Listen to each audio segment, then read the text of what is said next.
I wasn't there when the first circle formed, but I've walked the trails they carved with bare feet and fierce hearts. I've sat in the glow of fires they lit with vision and grit, and I've listened, really listened, to the stories of the giants who dared to build a world that Babylon said was impossible. This isn't just history, it's hipstery. A living, breathing chronicle of rebellion, of the ones who didn't just step outside the system, but turned their backs on it and built something sacred from the soil up. They didn't just protest the world, they rewrote it. From the wreckage of disaster capitalism and the bones of ancient wisdom, they conjured a new reality, not with weapons, but with love. Not with slogans, but with circles. It began in the shadow of Woodstock's electric dream and the dark infamy of the Manson years. A time when the counterculture was cracking under its own weight and the empire was tightening its grip. But beneath the headlines, beneath the noise, another current was rising. A movement so vast, so enduring, so spiritually charged, it would ripple across generations and continents, yet remain hidden in plain sight. This is the rainbow family of living light. Since 1972, when thousands defied police barricades to gather in the Colorado wilderness, they've held space for peace, love, and radical unity. No tickets, no leaders, no commerce. Just a living experiment in human harmony, a blueprint for a world beyond domination. They are dreamers, healers, rebels, mystics. They gather not to escape the world, but to transform it. To live the ideals others only preach, with their hands in the dirt, their hearts in the fire, and your spirits aligned with something ancient and true. With over a dozen gatherings each year in North America alone, and countless more across the globe, from Bosnia to Brazil, New Zealand to Nepal, the Rainbow Family has become the largest non-commercial, decentralized spiritual movement in modern history. And yet, most have never heard of it. Even fewer understand its power. Still gathering, still glowing, still growing. The fire is lit, the circle is open, the revolution is alive. Welcome to the untold story of living light. Let the hipstery begin.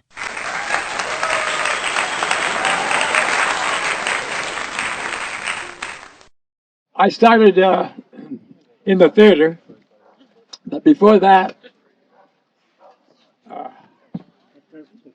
I went to San Francisco after I was in the theater because of this Vietnam War and all the other crap that was going on with people hurting people and people hurting the land and our fellow relatives everywhere. So I quit the theater. I left. Went in the summer of love, '67, to San Francisco. Still played with some of my friends like Michael McClure there, Allen Ginsberg, Gregory Corso, all that bunch. We were called beatniks in those days. That was before the hippies, okay? But in 1969, I found myself sitting in front of a bunch of people in Woodstock, so-called Bethel, New York, the great, you all know about that. And I'm listening to the people sitting next to me, and they said, you know, traffic is blocked on the thruway. Nobody can get through here. The cops can't move anything. They can't even get in here. And another was saying, yeah, and if they came in, what could they do? We've got 400,000 people here. There was a silence while they took that in. And then somebody said, for the first time in my life, I feel like I'm free. The big crowd. And the world expected we were going to kill each other in there, rip each other off, tear it all. It was going to be mayhem. And we had 3 days of peace and love. Yeah. I was there working with the ODs and the paranoids in the comm tent. And my buddy Wavy Gravy was there with the hog farm making granola. And he stood up there and said, all right, what we propose is breakfast in bed for 400,000. Oh, yeah.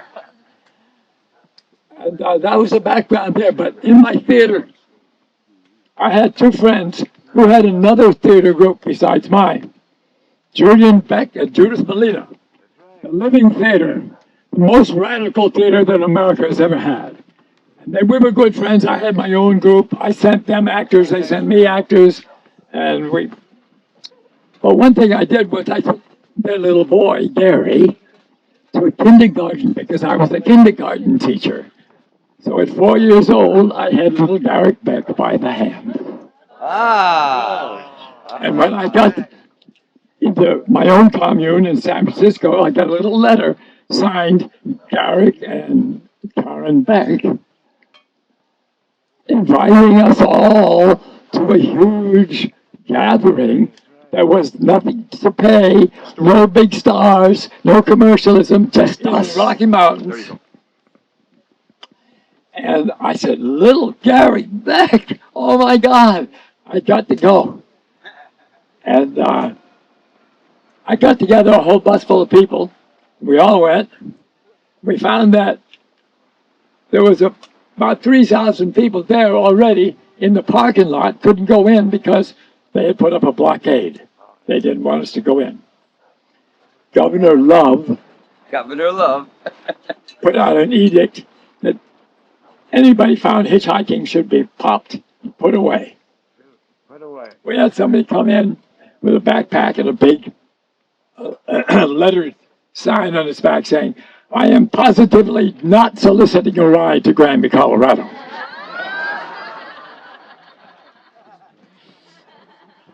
Well, while we were passing a huge staff, you can't hear? Okay, sorry. When we were passing a big staff, Barry and Garrick were in court trying to work on the injunction to let us get in there. But what's his name, the guy that owned the place? Paul Geisendorfer's family. Paul Geisendorfer. Okay, Paul got up and he grabbed the thing. He said, well, our brothers and sisters are in there already. They're building the kitchens, setting up the storehouse and everything else. They're waiting for us all. I don't know about the rest of you, but I'm going in. And he turned and he walked towards the barricade, and 3,000 people followed him. Yes. True. Yeah. What are you going to do? 3,000 people are coming at you. Off we went down the road that rode around Lake Granby, 8 miles, and then a steep climb straight up and up with our backpacks and carrying in everything else that we carried in. A little tea place on the way up to rest with. When we got to the top, oh, where is it? Oh, Strawberry Lake. I wanted where there was a banner put over the entrance at the very top. And it said, welcome home. Welcome home. Welcome home. We're home. Oh my God. That night, it rained. Now that was some rain. No. You probably know there was a prophecy, several prophecies. Among them, there was a prophecy that the 5th world, the Hopi said we had 4 worlds, and we're going to come to the 5th one someday. The prophecy showed that we would enter that 5th world. And some of the prophecies said that when the tribes came together, a white buffalo would appear and be the signal for the start of this new world. And we got together, and that night it rained, and when we came out of our tents and looked up at this big white patch of snow on the mountain, the rain had carved it into a perfect profile of a buffalo. That's what we did. Whoa! Oh. And I stood up there at the first council, and the first kid the first person that proposed a rule for rainbow was a little kid, about 10 years old, who grabbed the stick and he said, "There's too much smoke. Little kids are getting smoke in their eyes. You're going to stop all this." So we took the thing and we said, "Thank you very much. No more personal fires. No personal fires at the rainbow. Oh. Oh. Just community fires. We're sharing our fire." Oh. Oh.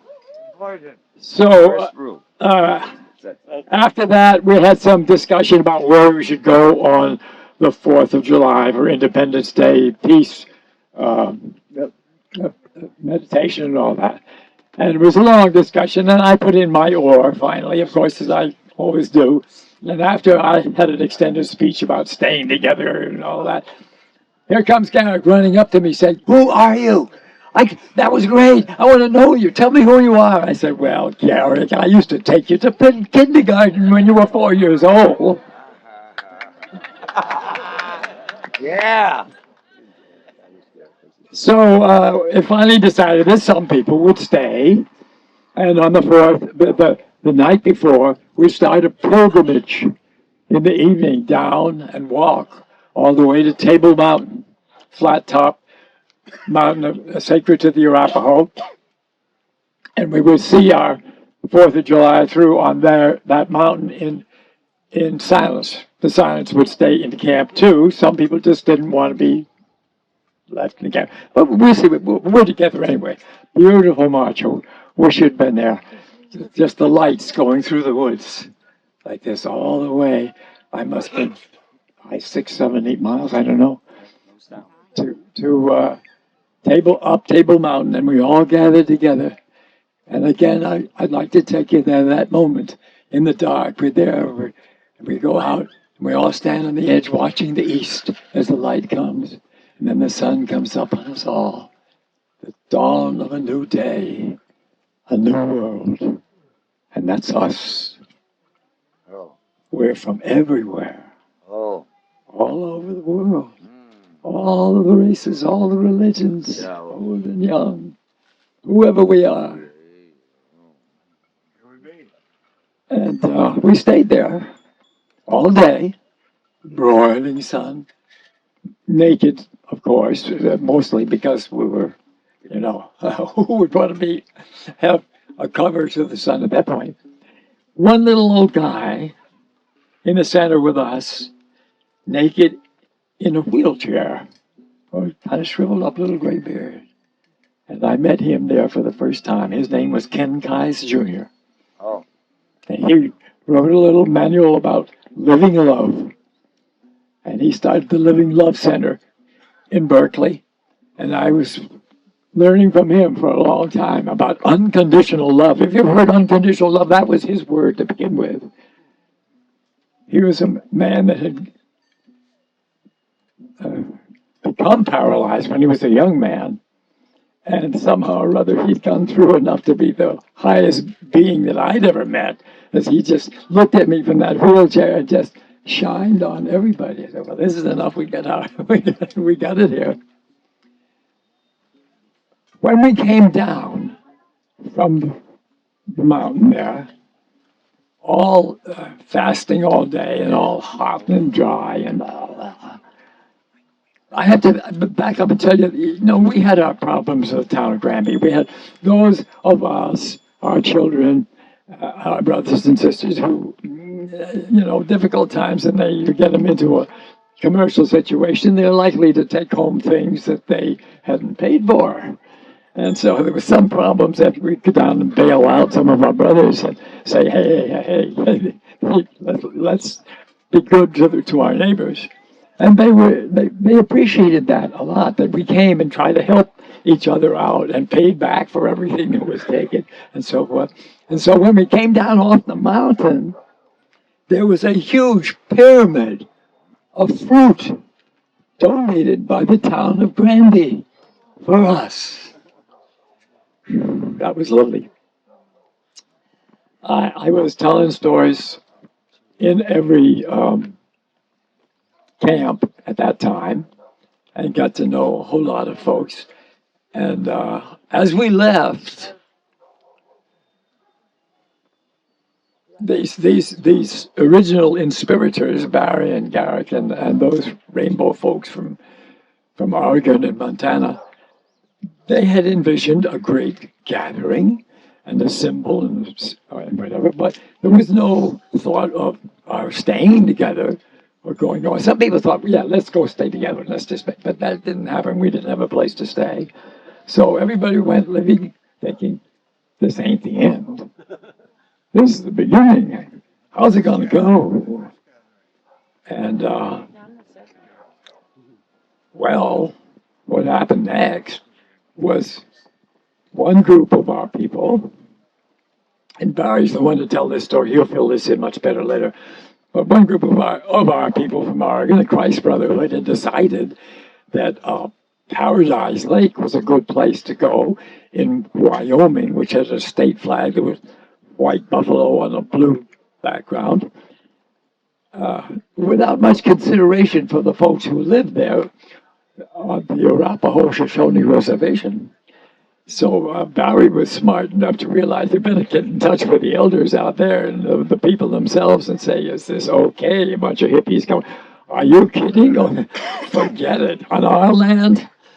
So Barry ran down there to work with the sheriff and the rangers and so forth, saying, there's a bunch of hippies going to fall in here no matter what we do. If you don't want them clogging the streets of Lander, you better find a place to stash them. So they went off together and they found that place, and we had a great gathering. I won't go on with too much about that. Highlights of that gathering. We had about 3,000 people come. I convinced my good friend Maritza, the Queen of Haight-Ashbury, to drive me there. And we arrived, and it was a beautiful thing. Highlights for me were living in a teepee for the first time and singing about that song about I will never forget you. Listen, listen, listen to my heart song. You know that one? We sang it for half an hour, and everybody, tears running down our faces. That was an important thing. And then they had brought in a piano. I don't know how they get it in, but we had jamming around the piano all the time. I'm a piano player too. And at the end, we gave it to the Rangers. So that was that. But what I wanted to say was we still hadn't figured out about an ongoing, continuous rainbow thing. We sort of accidentally fell in there. And as we all left without any plan, somebody, still to this day, unacknowledged and unknown, put up a little sign that we all saw going out saying, next year, Virgin River, Utah. And we all said, oh, Virgin River, okay, all right. That was wild. Well, I stayed for the cleanup there with a bunch of wonderful people. And Barry and Sonny had found an old school bus in a ghost town of Atlantic City, Wyoming, and they bought that for a rainbow trip. Gave it to us. Who wants to go? So we got a bunch of people together. We christened it the Rainbow Rider. Gypsy, an artist, she painted one side with her stuff, and I painted the other side. And off we went to my commune in California, where I emptied my cabin out with the sink and the refrigerator and everything. We built a beautiful living thing, and we started off, and every place we go, there were hippies out on the road like this, and we'd stop and swing the door open, and they come running on, and whoa, look at this. Up we went to Arcata to Teaser's place, and finally winding up in Eugene, where we were at Saturday market all the time. And Gypsy and I doing quick portraits for people and selling stuff that we made and everything. We went around the whole year with this bus. And I heard from Garrick, called me up and said, hey, there's a big World Expo going on in Spokane, and all the hippies in the world are going to come gravitating into this World Expo, I'm going to propose that we offer to take care of them. So he said, are you free? I was loose on the road. So, okay, I'll go up. I went up and pulled together rainbows there, and we got together with the town and had them give us a town park alongside the Spokane River. And all the hippies came in and camped there. We kept them off the streets there pretty much and took care of them and everything else.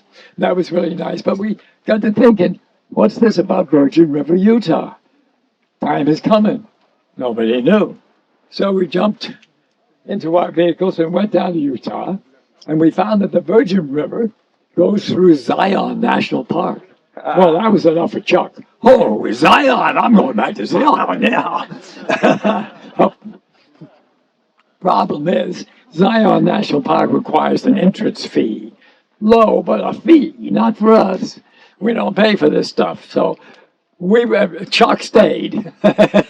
He paid the fee and stayed all by himself, his own rainbow gathering. But the rest of us, we got a hold of a ranger and we got a hold of a place around a reservoir up in the hills there in Dixie National Forest. And it was really hot. And so, our people were loving to jump into the reservoir and out and cool off and everything else. We had a great circle going. And the rangers and the police came up and said, got to close this gathering. We said, what? You can't do what? Close the gathering? What's going on? Well, somebody has come down with hepatitis that they got out of the water or something, and now they're not going to let anybody near any of the water supply. You can't be in this reservoir. I said, wow, okay, I can see that, but what if we agree not to go into that water and just stay here by ourselves and not pollute anybody? And the sheriff looked at me and said, you could do that? I said, I don't know. We don't have a chief, but I'm going to go over and find out for you. All right? Let me see what I can do. And I went, I got everybody together. I said, look, here's the situation. We can't stay here. We cannot have this here unless somehow we can all agree not to go in to that lovely reservoir with the lovely cool water in this hot sun. Can we do that? And everybody said, yeah, we can do that. Okay. I said, you sure? And any dissent? No. Okay. I went back. I said, they said they can do that. He said, oh, okay, let's watch that. And we did. Nobody went into that. We had somebody keeping a check on it, but nobody even tried. On the 4th of July, hottest day of the year, we're all melting away there. Up comes the sheriff with a huge water truck, and he sprays everybody together.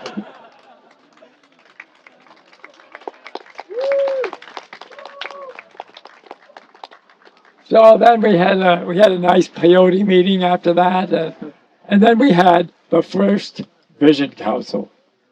We didn't want to leave it up to signs on the tree anymore. And we said, okay, who wants us to come where? Some people from Arkansas said, well, we got this river called the Buffalo River. It's a national river. And we got this river called the White River. It joins in there. So we get the White Buffalo. We think it should come to Arkansas. So the next year, we had decided that. Me and Emmy, I just connected with Emmy. We went scouting. That was my first and only experience of being a scout. We scouted a lot of Arkansas, came up with some good, I thought, propositions. But then we had to run back for other obligations, and it went to a totally different place. But it was wonderful. It was an island in the Buffalo River. Oh. And that was lovely. It wasn't very big, of course. We couldn't have gotten thousands onto that island. I don't know how many we got there. But it was beautiful. And the thing about it is that being a national river, there were tourists coming down the river in canoes and, And here we are running around naked out there. So we devised a little system. Somebody was always on the upstream end watching for people coming. And they see somebody coming around the bend, they'd holler, Babylon! Babylon! And everybody would either jump into the water or throw some clothes on or get behind the bushes or something. So the tourists would come along, see all the people. It was nice. So Babylon did it. We had some people popped for being naked. And they were in jail at the local town. So after the gathering was over, we all marched into the town. We surrounded the jail and we owned at them. And then we fed everybody stuff that we had made up. We had a whole free feast for everybody. About that time, Barry said, I think it's time for us to come to my home state. And so in 1976, we moved on to Barry's land in Montana. And Emmy and I had just had our first baby. And so Emmy was home with the baby. We didn't think she wasn't ready for travel and it was difficult. And I had the car, was out there. And everybody said, where's Emmy and the baby? I said, well, we couldn't afford it. We couldn't get it, so forth. Well, they passed the hat. And they handed me a fistful of money, said, go get a ticket, fly him here. So I jumped into a car and off to the airport. Before I get out of the gathering, just get down the road, another car came this way. And I said, stop the car. And both cars stopped. And Emmy and the baby were in that car because they passed the hat where she was in Florida and sent her there. So my son, Tokeem, came to his first gathering at 1 month old and has been with us ever since. I was hoping I could introduce you to him here. I don't know what tied him up, something. He was supposed to be here. He's 40 years old now with 2 great kids. I hope I can get my 12-year-old grandson here wondering, boy, if I got to a rainbow gathering when I was 12, what would that be like?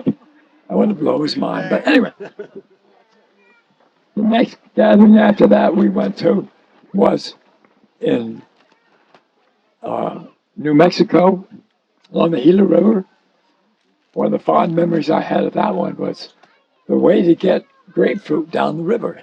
Just pop them in and we have endless grapefruit coming down the river and popping them in at the other side. And as Feather told you, that's when we had Grandfather David, whom I'd known for a long time. I was amazed that they could get him here and amazed that he had what he had in him to give every day. We also had an incident there that I think is a good rainbow incident to remember. Somebody was crazy enough to be chucking stones at people from up on a cliff or something. So they dragged him down and brought him to the Cooperation's teepee, where Garrick and Barry and me and others were. So what are we going to do with this guy? I said, well, let's sit with him, And then a whole bunch of people came and said, we're going to heal him. I said, oh, okay. And they dragged him out into the mass of people. Everybody laid their hands on him, and they omed and they prayed. And I said, oh. And they let him up, and he was crazier than ever. So we put him in with Chanti Sina. And he said, okay, he stays here for the rest of the gathering, have fun. Okay, put him down. Every now and then he'd go up and say, well, I think I'm all right now. I'm going down there. I said, no, sit down, move here. He stayed the whole gathering. Emmy and I went off and came off and met up with the Rainbow people again in Santa Fe, was it? I think. Yeah. And the Christ Brotherhood had gotten together a place to feed people for free in Santa Fe. And so we went to that. I think that was a good idea. And up comes this crazy guy with like a halo all around him, like this. He'd been with the Christ Brotherhood and he was saved. And he was all peace and light. And he fed us and it was beautiful. So it was another rainbow healing went on.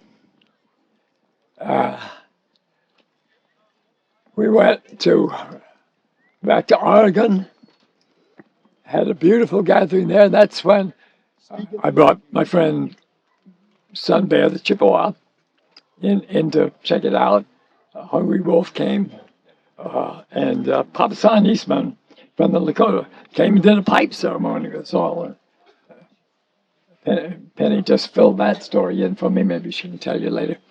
That was a good one. But I remembered, carrying my little son, now 3 years old, around and feeling like the blessing of this new world we had, and all the kids. And in New Mexico, we had a new kid place, which was created and organized by Wavy Gravy. He called it Kitty City. Kitty City. And he did it again in Oregon. And then one of the things that was happening there was I was watching this movie go on at this big circle. There was a squabble because somebody wasn't sharing his acid or something, and they were all jumping on his case and getting a big bowl for him to pour his stuff into and share with everybody. And just at that point, somebody whispered in my ear, "Ram Dass is at the gate asking for you." I said, "Tell him it's safe. Guide him on in." So about a minute, he came up. He says, "Well, you asked me to come for years, and I didn't think it would be safe until now." I said, "Okay." I said, "Yeah." He said, "What's going on here?" And people were lapping the bowl. Anyway, he got a place there of his own, and he did service. Wavy also was helping out in the hog farm, did granola there. And that was when we had our first deaths in the Rainbow Gathering. A couple of people tumbled to their death. And that was a very powerful thing for Ram Dass, because it was the first time he had a death in his hands, looking at it, so forth and so on. So we had very spiritual coming together around these two brothers that I won't say there was drugs involved. I won't say it was accidental. I won't say anything about it because I don't really know. Nobody knew at the end, and let it be at peace. They're watching us now. Next year, 78, 79, we went on to Arizona, and a lot of interesting stories about Arizona. One of them that I love, we had a lighter, what do you call it, a balloon that you could ride in, and people were taking rides up to look at the gathering from up on high. Rainbow balloon. And that's when I helped to take over the kiddie scene because Wavy wasn't there anymore. And I said, let's change the name from Kiddie City to Kid Village because I want to get the kids out of the city. And I put that together with Swami Mommy. And we had been working with kids for a long time, our own kids and our community. So I had definite ideas about how we should respect the children and listen to them and play with them and, give them their power and their honor. As you remember, Jesus brought a little one out for everybody, a little child among them. And he said, unless you become like one of these, you will not enter the kingdom of heaven. That's something to remember. We've got to become like one of these with all their innocence and all their power, and support them and listen to them and be able to play with them as one of them, for we're going to be fully back in the kingdom of heaven. Oh. So Ram Dass came again, and everybody was going to go silent and go up to a meadow above for the silent meditation. And I went and jumped on a stump so that, because people were talking as they were coming and going, everybody shut up as they came through and saw me. This Ram Dass came up and he saw me do that. He jumped on a stump on the other side and he went, so everybody come up through a couple of gargoyles there going, yeah. After that, we had our community together in New Hampshire. We brought it together under a poster that said, have you lost your tribe? Come together, let's make a new tribe. Inspired by the rainbow, of course. And we had about 50 people get together, and I made a banner that said, in us we trust. That was the symbol for that gathering there. And 50 people fell in love with each other. And we decided to hang in there and build a community. And we bought a bus. And the place where we were at was called Another Place. So we called the bus Another Trip. And we went to the Rainbow Gathering of 1980 in West Virginia with all our community, my little kids, and we did Kid Village and showed them what we really figured out about how adults should get along and treat kids and honor them, and they're the sacred ones. And I think we really had a big effect there. That was also the gathering in which the good doctor, who am I thinking of? Patch Adams. Patch Adams, thank you very much. That's what happens when you get old, you get complete blocks. Patch came, and he did some wonderful circles with people and told them about diseases and stuff and made a lot of jokes, and we got really tight with Patch, and that connection with him and his work stayed on, still exists. I still hear from him every now and then. 1983, Michigan. That's what I thought, Michigan, he's right. 83 was Michigan. Got some interesting stories about that, but I'm going to pass it by. I don't think I'll carry on with individual stuff too much. Every gathering had a really interesting specialty about it, something new happening. I was taking my kids to all of them, and they grew up in it, and they are such fine men now. I wish I'd love to be able to share them and my little grandchildren with you. We went to the gathering in '84 in California, and I had like 25,000 people there. The most we had since the first one, in which a lot of people came because they thought it was going to be a rock concert and left. But I went to about 17 in a row. By the time the end was coming, I was the only one who had been to all of them. But even I, because we have to, plant our own gardens and take care of the community and stuff. 91 was here in Vermont. I went. 92 I went. It was the 20th anniversary back in Colorado. That was really strong, and I stopped going regularly at that point. I went back again in 97 to Oregon with my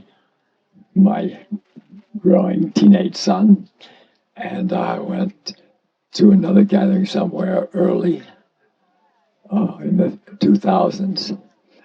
I went to a European. We're all over Europe every year. There's a European gathering.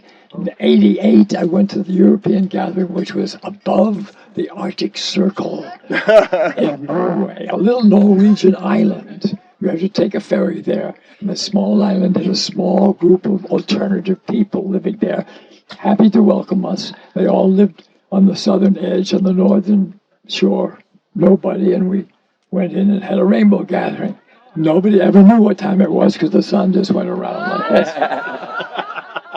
So we were eating at weird hours, going to sleep at 5 in the morning, whatever, no concept. Great gathering.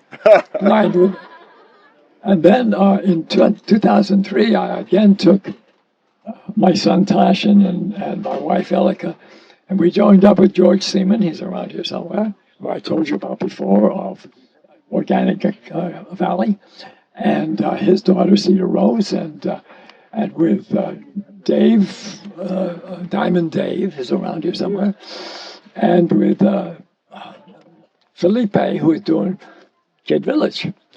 And we all went to that big global gathering in the highlands of Bahia of Brazil. Oh, And that was, you talk about music. Oh boy, that was one of those great Brazilian musicians.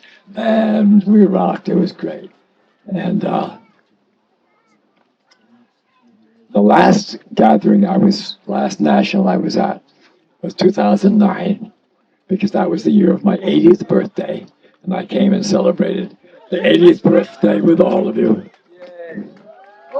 Michael John was a little upset with me because it was his birthday too. and Carol Ann. And Carol Ann. But we shared it. It was okay, and it was lovely. I went back to Europe and had more celebrations of my 80th birthday. And now I'm looking forward to 87 next month. And well, if you all come back and you take it west, I don't think I'm going to be able to follow that far. Keep it east. So I got to stay awake another 20 years ago until you come back again. Oh. Okay. Yeah. Love you.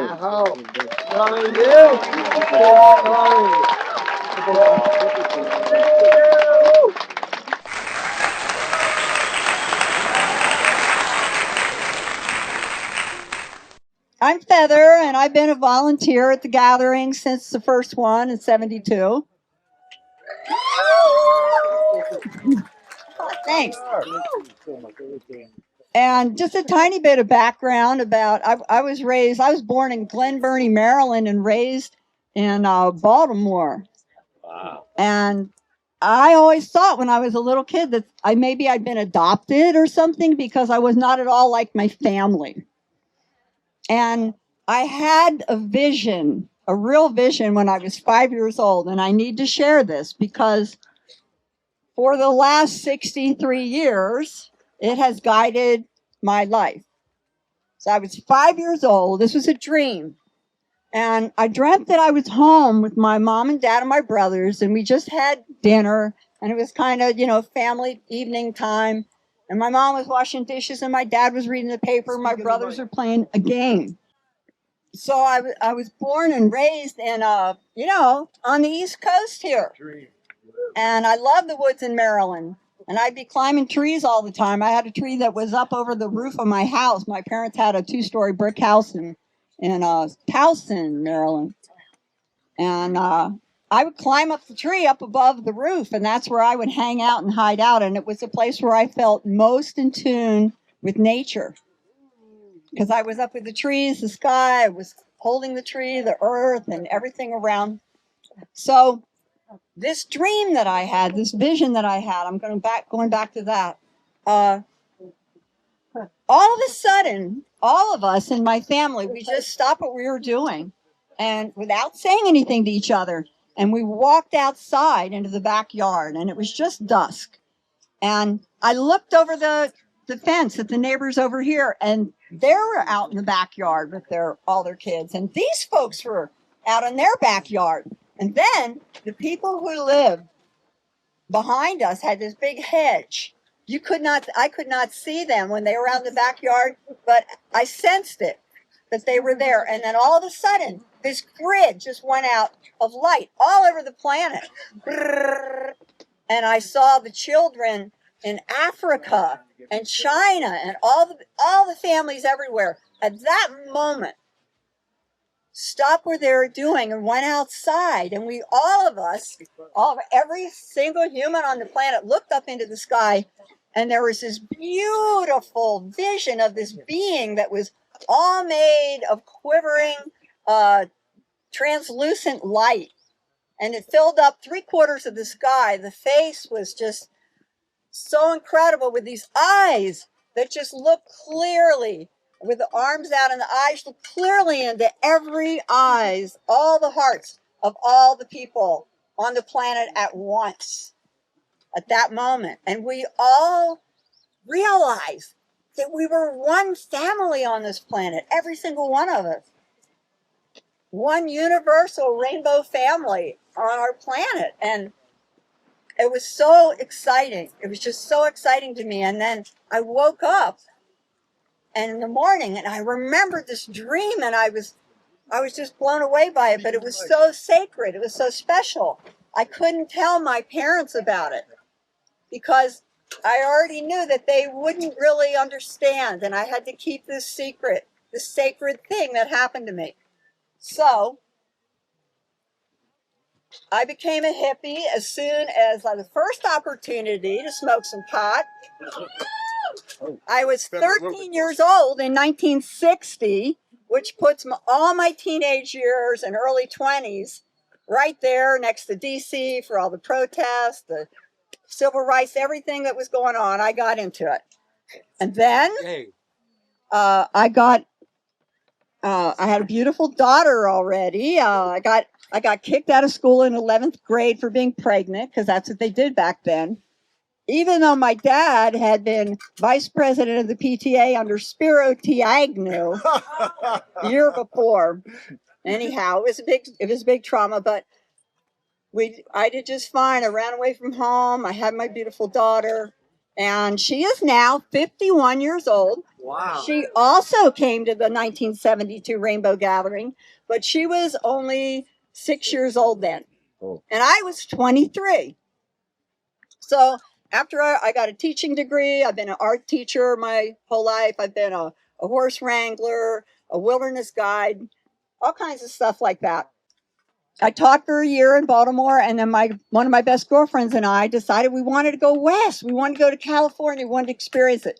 So I told my parents we were going to camp out for a couple weeks in Pennsylvania, and we did a cross-country trip, 7,000 miles, and saw the West. I'm so excited. And so when I got back, I said, well, that's it. Once we crossed the Rocky Mountains, that was it in my heart. I'm like, this is where I belong. So I went back, got my stuff, and moved. And in 2 weeks, I was at this outrageous hippie commune, Northern California, called Wheeler's Ranch. Good job. Bill Wheeler. Oh. Yay, a lot of you know about it. But basically, if you've never heard of it, it was a totally wild hippie commune. And just down the road, Lou Gottlieb had opened one. It was about, I think, 40 acres. And he was with the Limelighters, a real successful musician in the Bay Area. Morning Star. And Morning Star. What did I say? Yeah. So it was called Morning Star. And he deeded the land to God. Two different ones. Yep. He deeded the land to God. And then Bill Wheeler was buddies with him, and he did the same thing. Except Bill had inherited a Christmas tree farm, beautiful piece of land, 350 acres in the woods and 4 miles from the ocean, gorgeous piece of land. And the only rules were no dogs, and don't build your house within sight of anybody else's. Period. So it was 24/7 rainbow. We had a front gate. We had people who'd come in with their beer. They'd drink. They'd argue. Da. In the back of the land, we had the brown ricers, and we had the cowboy mountain men guys all in their leathers over here. And I lived down on the knoll with the trolls, and we were the meat eaters, the only meat eaters. So anyway, it was a wild and wonderful place, and they have some stuff on it on the internet. There's some really good stories about it. So it was late spring at Wheeler's Ranch in 1972, real late spring, and we get a invitation that was this booklet. It was like a whole book. It was 144 pages called The Rainbow Oracle. And I still have my original copy. It's down in my rig, though. I didn't bring it up, but I still have it 44 years later. And it's my most treasured thing. If there was a fire, that's the thing I would, moan over the most if I lost it. But it's a beautiful thing. It was so inspiring. And it's full of all this amazing poetry and artwork and companion planning guides and stories and prayers and music and plays. We even had an anti-drug play in it that Barry wrote. So it was just an amazing thing. And we were just blown away. And everybody said, we're going to this gathering. There it is. Here's a copy of it. Reprint. The Rainbow Oracle. It's a reprint. Yeah, the original didn't have The original was the size of the insert. Right, a reprint. Mine is so battered that the cover's all dog-eared and stuff like that. I had to tape it together. Yeah, the originals, and you could barely read it because it was done all in rainbow-colored ink. So the yellow is faded off so much that part is almost illegible. And the original plates for the book were printed. It was printed by the same folks who did the Weather Underground. Is that right? And then when they got raided, they also took all our Rainbow Oracle printing plates and never to return them. But anyway, this was an amazing thing. And so many of us were like, wow, we want to go to that. This is great. And we were living like that. And, it was an amazing thing. And so I said, I want to catch a ride. So this guy pulls up. He says, I have room for one person. I'm leaving in an hour. And I said, how about 2 women and a small kid? He goes, you're on. So we ran down, got our packs, that fast, ran up the hill, jumped in. We're on our way to the Rainbow Gathering from Wheeler's Ranch, all the way from the Pacific Ocean, heading to Colorado. And we had great tapes, and we had Beatles, and we had Grateful Dead, and we had hash, and we had a great time singing and carrying on, just drove straight through. And then when you got close to Colorado, we stopped at this one little cafe, and we went in there, and the vibes were heavy. And we went and sat down at the counter, and one of the guys says, I think you boys need a haircut. And we went, skip the coffee, we're out of here. And then we got in Steamboat Springs and got run out of there by the cops, but we got a nice bath in on the hot springs. And then we get into Granby, Colorado, and find out that there's rainbow people. At this point, there was a ranch just right outside of town where this brother had offered the crew setting up to land and camp right there. And his name was Barry. What was his name? Paul Geisendorf. Yeah, Paul Geisendorfer. So I was, here I was with my kid and hitchhiked in. All I had was a pair of flip-flops. I had $10, just a few little things in my backpack, and my daughter had a little tiny backpack. We were like traveling very lightly. But there we were, and there were teepees set up. And we came in and we went, wow, look at this. And there were teepee circle, a council circle. There was kitchens cooking. It was a little mini gathering in the corner of this guy's ranch. And first person I heard speaking at the council was Plunker. And I'm like, whoa, what's he ranting about? This guy's got a lot of energy. And so we had to get in. Right now, the government had noticed we were there. They didn't want us in there, and they were doing everything they could to stop us. Well, some of the crew had already gone in to the site up at Strawberry Lake and had set up a kitchen or two. And then all the roads got closed. The cops were after us with the rifles and stopping us and this whole thing. So we tried to go a couple different times to leave the parking area and get into the gathering site by whatever means we could. And at one point, we were trying to go in. We had several school buses, and I was riding up front, and Barry was leading us on. Somebody else was driving, and he was giving directions. And we ended up in this housing development. Yeah. And all these people are peering out their windows at us, and we got two, not just one school bus, 2 school buses, and a whole posse of LEO cars behind us. So we got escorted back to the parking lot. You stay there. There's no, we're not letting you in. So we tried it again with another bus, and we got as far as the trail. And we were going to head out on the trailhead. We had two buses. This was a different time. We were trying it out. And we get out of the buses, and all the cops are there, and they're all lined up with their guns, shoulder to shoulder, pointing them at us. And I happened to be the first one out of the bus, and we all grabbed our stuff, and we started heading for the trail. And they looked at me, and they said, "Where do you think you're going?" And I said, "We're going to the rainbow gathering." And he said, "Hold this gun a little bit more tighter." And he goes, "Oh, no, you're not. Get back in those buses and go back where you came from." So we did.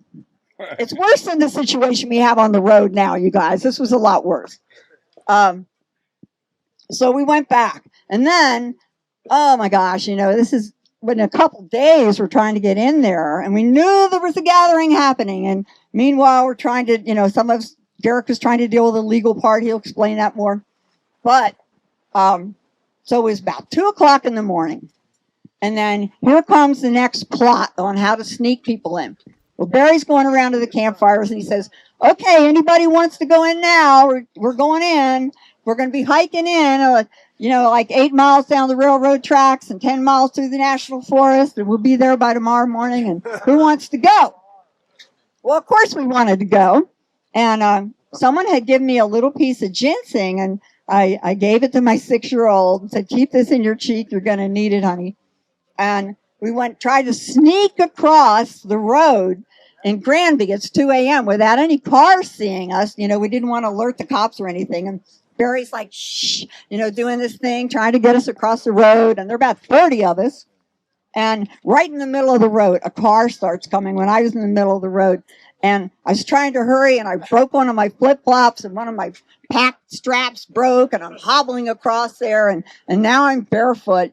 And we made it through, and it was nighttime. It was down below freezing. There was frost all on the railroad tracks. And we had 8 miles to travel up those railroad tracks. And if we saw any activity, we had to quick hide under the bushes so we wouldn't get shot at. So I just prayed. I said, "Great Spirit, please protect my feet." And Great Spirit did. And I didn't even get a scratch. And I ran down those railroad tracks. A brother helped carry my daughter, piggyback for a while, took her pack. And we all made it about dawn. 8 miles down these railroad tracks. And we get to the border of the national forest, and we get over the fence, and we all sit down, and Derek's there with a couple of long-legged young guys, and he had the map, and he had the compass, and he had the intention of figuring out how to get in there, and he was going to lead us, and we were all going to go into the gathering site. But he had to get there lickety-split, because then he had to meet with the council and talk about the latest paperwork on getting the injunction lifted so they would quit hassling us. So it was like a beeline to get in there. And none of us had maps or had any idea where we were going. So pretty soon he lost us. And, and my kid was hungry. But we made our way, me and my girlfriend and my daughter, eventually through bogs of mosquitoes and all kinds of stuff. We made our way miraculously to the gathering. I don't know how. And we found this trail, and we start going up it. And then down comes this woman who happens to be from Wheeler's Ranch, my friend Shadow. And she opens her arms and she goes, "Welcome home. Let me carry your pack. The kitchen's right up here. Rainbow Kitchen's right up here. And they're serving food round the clock." So we got up there, and Tracy and I were so tired. I mean, this has been a marathon. And there was a beautiful woman cooking pancakes, just flipping pancakes like crazy, and a big mob around her. And long blonde hair and big smile on her face. And I was looking through all the people, and I think, "Oh, man, if we could just get one pancake." But she can't even see me back here, And then all of a sudden, after standing there a little while, she noticed me, and she just reached through the crowd and handed me a pancake, and I tore it in half, and I shared it with my daughter, and we flopped down our sleeping bags right there, and we were home.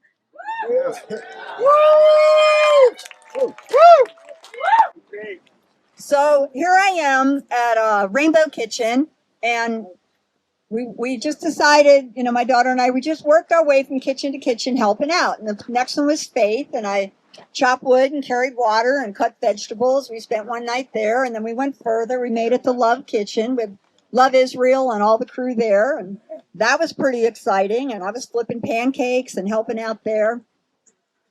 And then someone said, stick your tongue out. And I just didn't even, it was just kind of a natural response. I didn't think about it or anything. And I was so happy flipping pancakes, but I did stick my tongue out.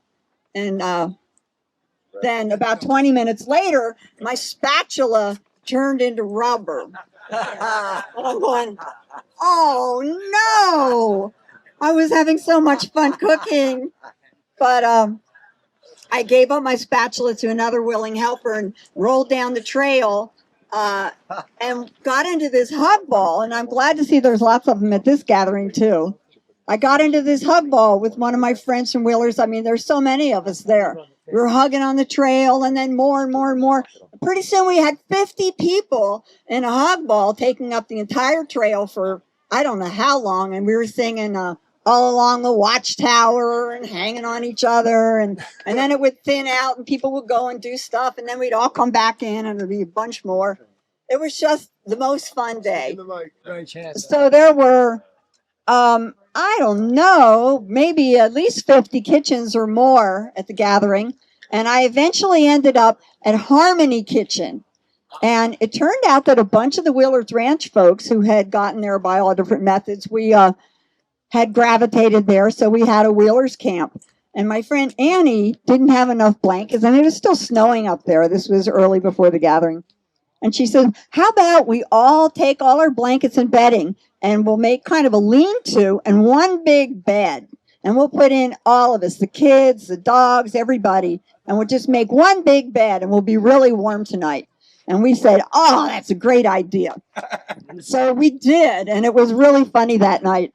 We were all really, kind of silly and giddy and laughing, and somebody tell a joke and we'd all laugh. And then we were starting to get really tired, but it just was so funny. And we just kept going on giggling, and then somebody'd fart, and then everybody'd laugh and wake everybody up if you'd even fallen asleep.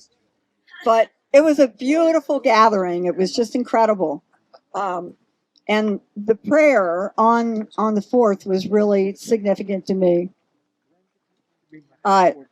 Tracy didn't want to take that long walk during the night, and so she stayed with my friends at the camp, and I went on my own. And so we walked, those of us who wanted to do a candlelight silent vigil all night long, walking to the foot of Table Mountain, 8 miles away, could do that. So there were 30,000 people at the gathering, a lot of them from the Denver area who thought it was a rock concert.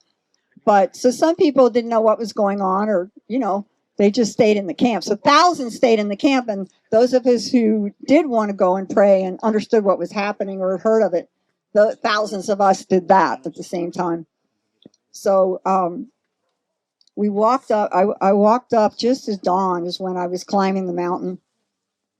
I did have someone had given me a half of a peyote button, which I had in my cheek. But other than that, I was, just normal. Other than that, yeah. Right. So it was so beautiful, and it was kind of almost on the side of the mountain. It wasn't like a big flat area, but there was just everybody was in silence, and the dogs were making a little noise and the kids were cooing, but it was just beautiful feeling. And we were really focusing on giving thanks for all the energy that has brought this beautiful planet to be in a balanced way, and giving thanks for the mother, and praying for our unity.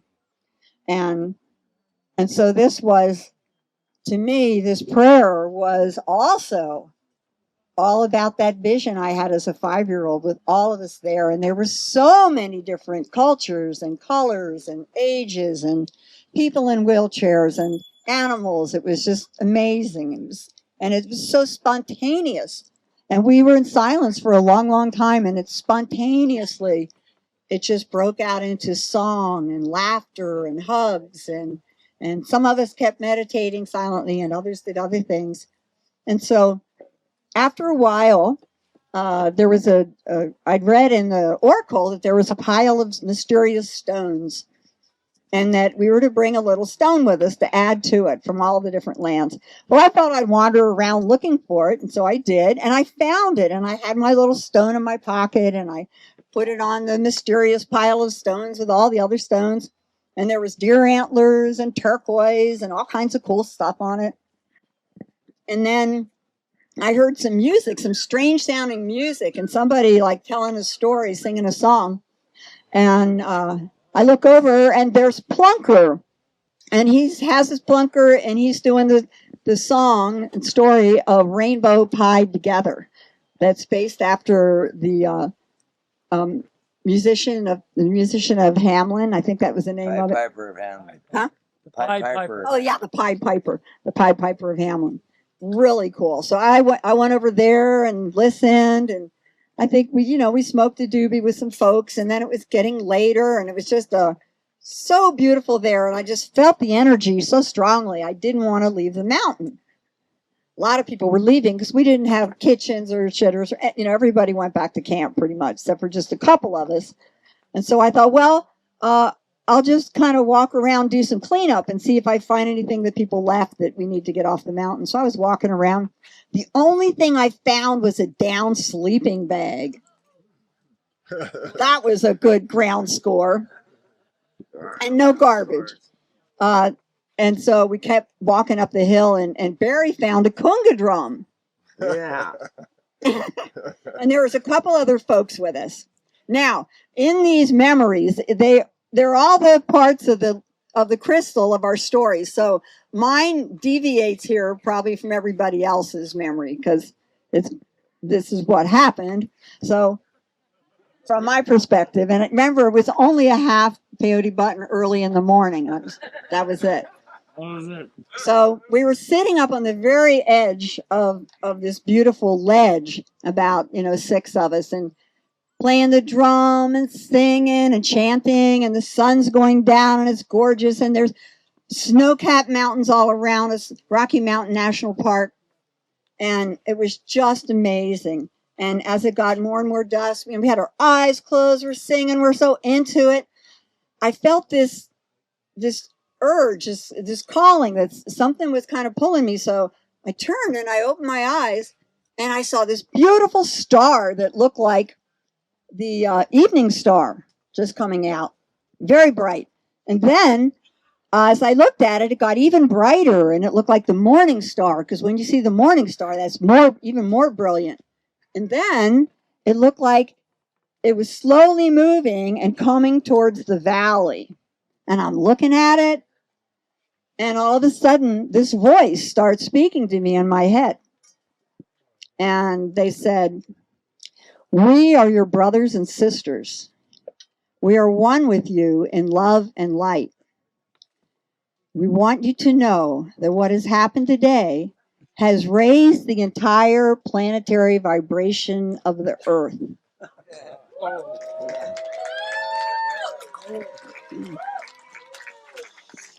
We would like to make ourselves known to you at this time, but it could cause a panic, and it's not time. We can't interfere with your process. But we want you to not be afraid of anything, not even death. Continue your work for world peace. And if it ever comes down really heavy, and that's the word they used, if it ever comes down really heavy, don't worry, we'll be there. We will not let the human race be destroyed from this earth. And then, poof, just the light was gone. And I looked this way and that way, and Plunker's playing the drum. Everybody else is singing, chanting, eyes closed. And I'm like, wow. So I didn't say anything to anybody at that point. But later I have. So that was one of the most wonderful parts of the gathering. And I helped with cleanup. well, a couple days of cleanup. And my job, I went out with a big garbage bag and a shovel, and I picked up human waste. There was hillsides covered with human waste and funky toilet paper. It was really bad. We did not have a shitter scene together. We had no idea there was going to be 30,000 people, and a lot of them from the city not knowing what to do. So somebody had stolen my $10 during the gathering, my $10 bill. And, so I was going to be heading out on the road soon. And after my day of picking up shit, I mean, literally, I did it for 6 hours. I found a $10 bill.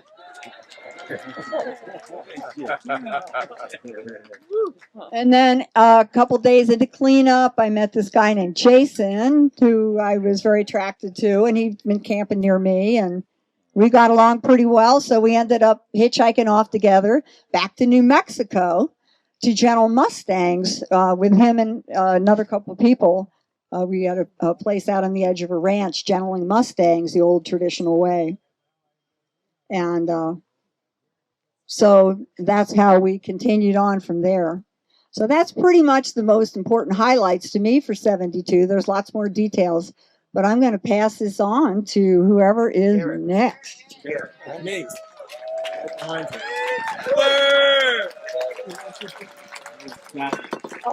If we love Feather, can we just say, we love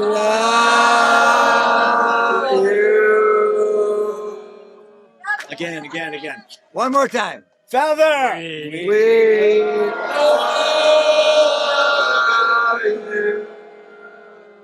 Woo-hoo. Woo, and I love you all Oh. because we are one. You all are my other me.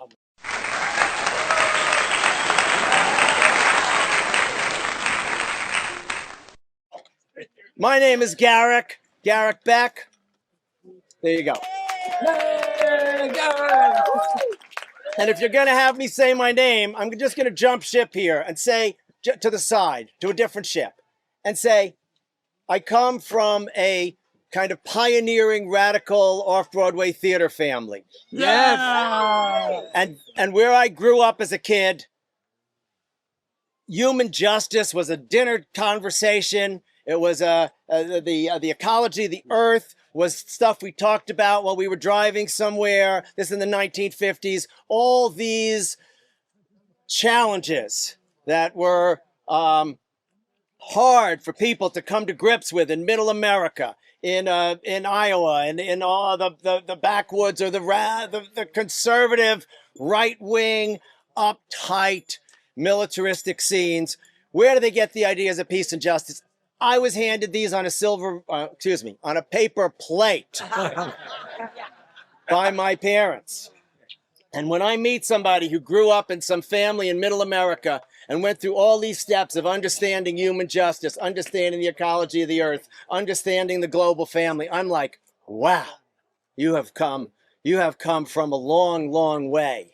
And I feel that that's part of our strength. About Colorado 1972, one of the great unknown facts is movements happen when there's a confluence of more than one stream. That's how it's been throughout history. 2, 3, 4, 5 different streams come together, and that makes a social movement that can change the world. The two of the great movements that came together for Colorado in 1972 were the peace movement activists and the returning Viet vets. And I would like for the real record to debunk the idea that the peace movement activists and the returning Viet vets didn't. An awful lot of us see eye to eye, see shoulder to shoulder, see heart to heart. That is the truth. That is the truth. And there's a lot of things. There's a lot of things that got started in those times by the union of groups like that. The organic food movement, a lot of the yoga movements, all different kinds of things that we weave together in the rainbow got started from the coming together of those two groups. And staying on 72, though there are a couple of other stories I'd like to tell this afternoon. Tell what you want, bro. Staying on 1972, endlessly, people ask me, and this is a tough question, well, who are the founders? Who are the founders? Was it him or you or her or them or this group or this clan and that clan? And I have to say, this is in a way leads me to what I think the story's about, which is shared vision. Oh, yeah. Each one, each person has had this vision of a better world, of the human global family waking up and sharing and caring for each other, of being close to nature, of doing everything that we're doing and even more, hopefully. These visions of how the world could be, the utopian vision. Oh, utopia. You know what? Even here at this gathering, this is not all perfect. We used money to come here. We had gas-powered cars, all this stuff. But I tell you, and I want everybody to do this with me. It's a little dance, okay? Take whichever your right foot or your left foot is easiest to move, and just take it and put it forward and wiggle it about, because you have one toe in utopia right now. There you go.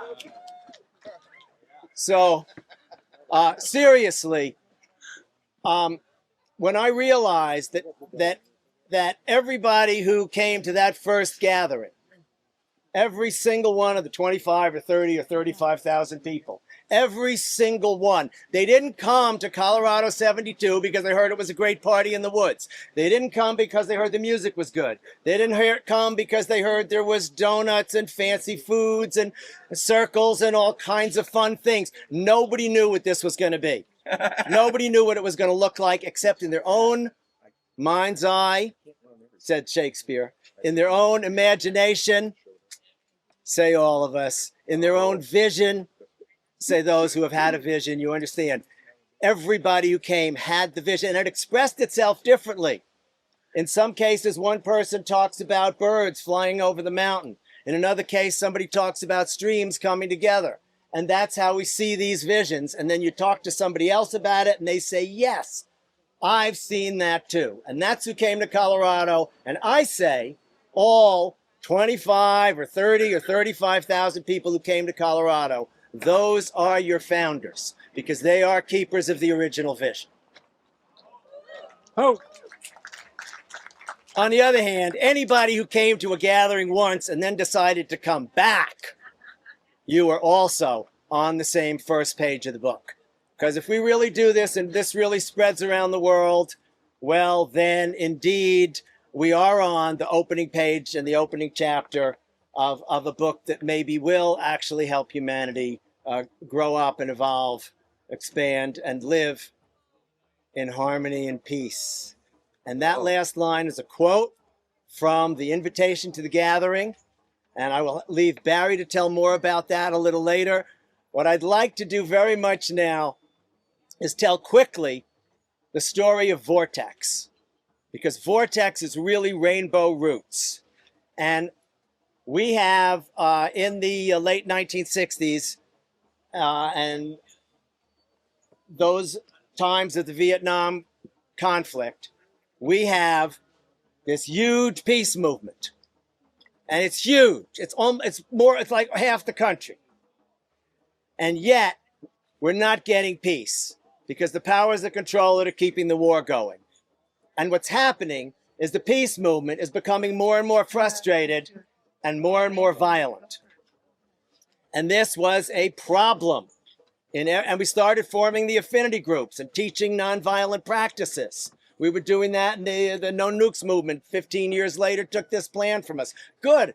We don't need credit for it. We just need affinity groups for nonviolence to be our Shanti Sena and our neighborhoods, because ultimately, if we want to live without military and the police, we have to learn how to do it ourselves.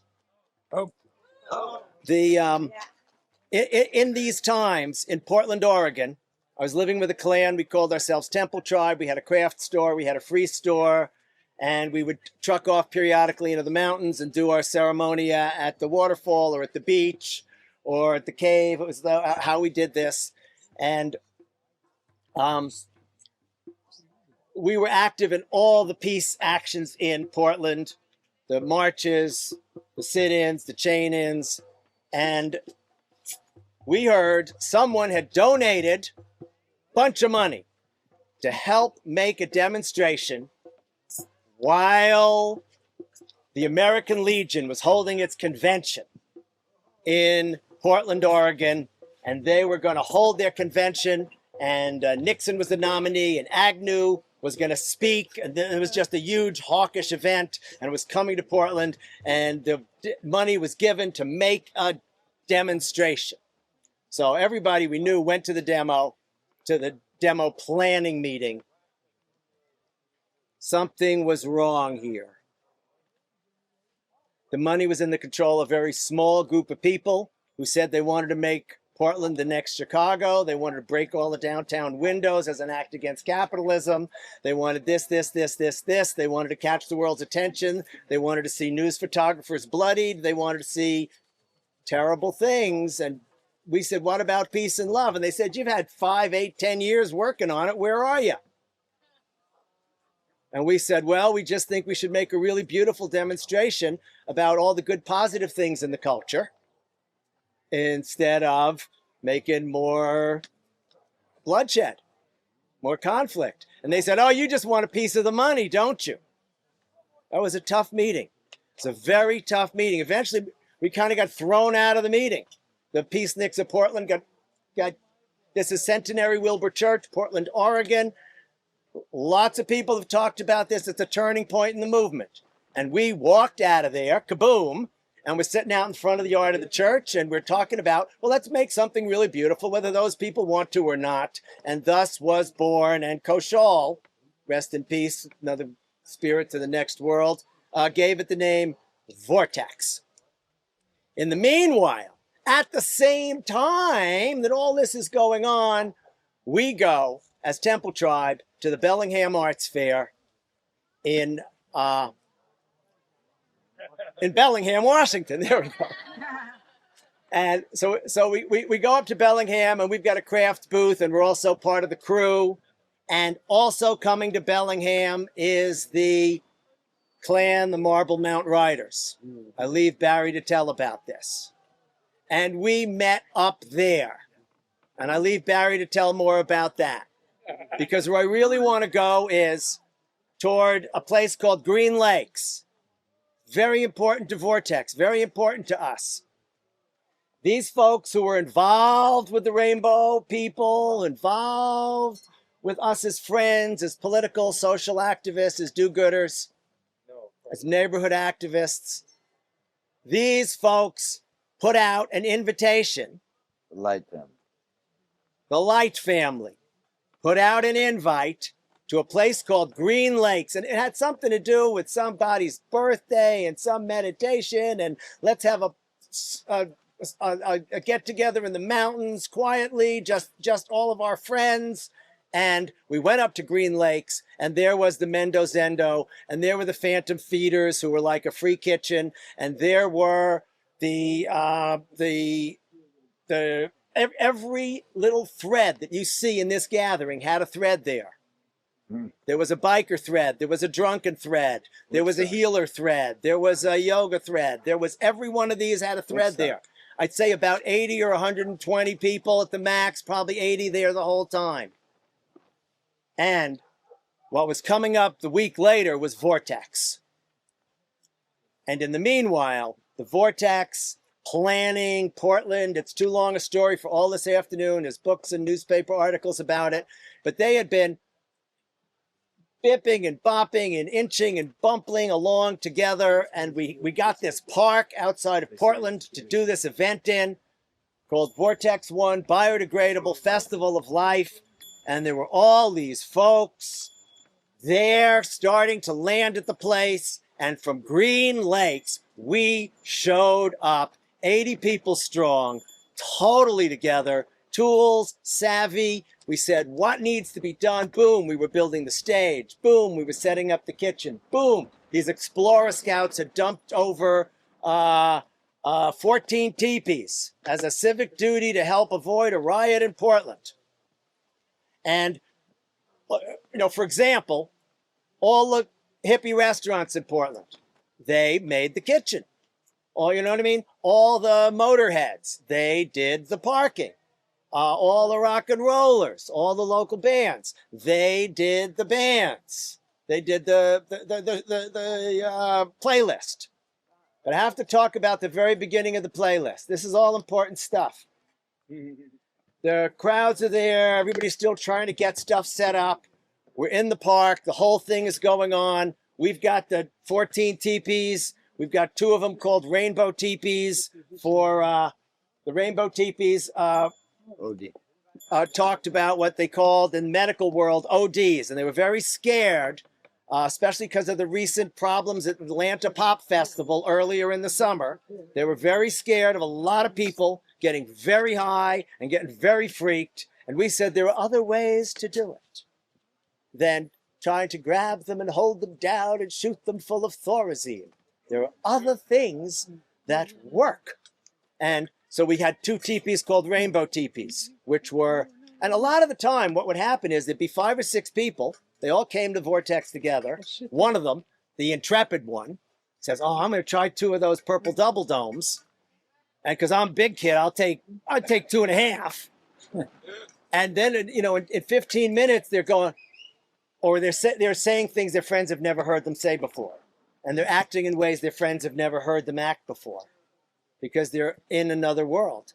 And their friends bring these poor, stumbling characters over to us. And we say, just come back in a few hours. They'll be fine. Would you like some water or some tea or a comfortable place to sit down? And we watched hundreds of people who were just freaked because they couldn't really communicate easily with their friends. And they came into the lodges and sat down. And we had a bunch of Portland medical professionals come in. We said, this is what we do. Doesn't always work. And there were some stories that were a little more excruciating than what I'm telling. But for the most part, we could bring people on board through that. We had a lost and found teepee. We had a firewood teepee. We had a supply teepee. And it was a beautiful setup. And we came together as a family. Because previously, there was this clan and that clan and the Marble Mount Rider clan and the Temple tribe. And at the tail end of Vortex, we were the Rainbow family of living light. And so it is. Oh. I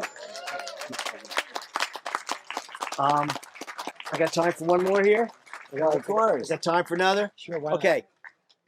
Because there are so many folks who can tell parts and pieces of the mosaic of Colorado 72, and I want to let that happen. I want to tell very quickly a story of the connect we had with the Hopi people, and this is also from 1972.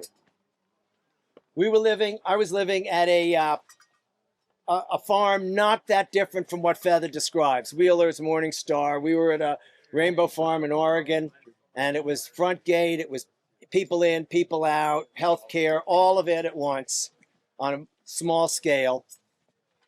And while we were there and excavating and digging, doing different things, we found a way remarkable carved rock. Looked like ancient art to me. So we looked at it and, we put it in a little spot. We lifted it up and put it in a little spot. And I didn't think much about it. We said, hey, did anybody else see that? Has anybody seen that? And people went over and looked at it, and there it was, an objet. In the succeeding year, we had a visit from a clan of folks who only traded. They didn't want the money. They came up in a truck. First thing they wanted was gasoline. Well, we had some for farm equipment. So we traded them for the gasoline, and they traded with us, and we traded with them. They were there for a couple of days. Rope, useful stuff, lamps, lamp wick, health supplies. We just traded with them. We got them all set up. At the end, they said, you've been so good to us, we want to give you this gift. And they gave us a sack of Hopi blue corn. And we said, thank you. And they gave us instructions on the traditional method for planting it. So we took the Hopi corn, and it was really in the aftermath of getting that corn and planting it. And we had a big argument because the guy goes with the stick and the woman goes with the corn and puts the corn in the hole. The guy pokes with the stick. And we were like, oh, men, women. The women wanted to hold the stick. We had a big discussion. We said, absolutely, the women are going to hold the stick. Some people didn't want to do it in a line. They wanted to do it in mounds. We planted it all. It was beautiful. It rained on us. Let me end on this. Feather was talking about the shit and the shitters. And the fact is, we had the shitters in Colorado in 72. Yep. But people didn't know to use them. We didn't have the communication systems so that somebody came, they set up camp, they looked, they saw a big wood, they saw a big hillside, they said, okay, I got to poop, I'll go way up the hill, and I pooped. And, you know, by 2 days later, that whole area was camped. It was an issue. We didn't really know how to mark them. We didn't really know. People knew you dug a little hole and a little cat hole in the woods. And the reason this is an important story and not just a funny little thing, yes, it shows that we learned something. But in the legal battle for this, there was legal stuff going on from minute one. So we learned that some branches of government were very intelligent and very practical and very realistic, and some were very prejudiced and completely against us no matter what. That's how it always is. You got to look for the people that you can work with and work with them. The National Forest had some very, very good people. Initially, a young ranger who said, "Psst, why don't you guys look over here?" And without spending 4 hours on the legal history, there was a crucial moment when a person with the state said, so how are you going to deal with 20,000 people's crap? What are you going to do? And I said, we're going to use slit trench latrines. It's in the Marine Corps field manual. I said, that's our method. It works. It's tried. It's proven. If you want, we can pull one up from the state library, and you can see, I think it's like, you know, page 260 something. And it's not that I was smart alecky. It's that at that point they realized we were really thinking about it. We were really trying to do it right. We were really working on it as a process and not just a flighty dream. And I don't know what else to say. I love you all so much. We love you.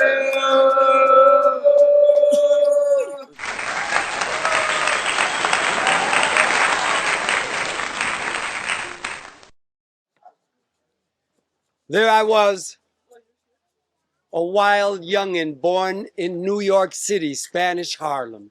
Oh.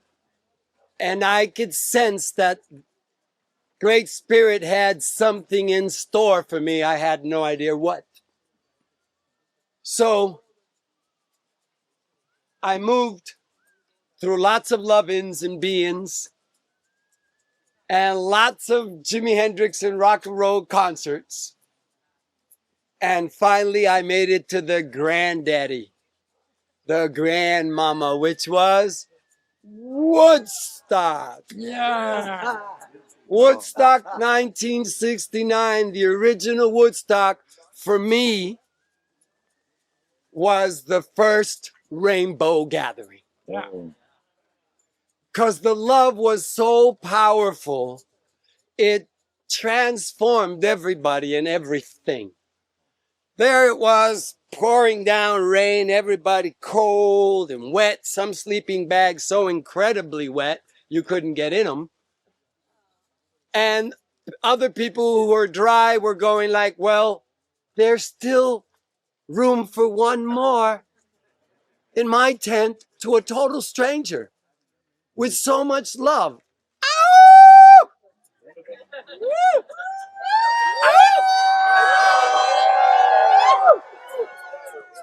This is the kind of love that we're all about and that transforms the whole world.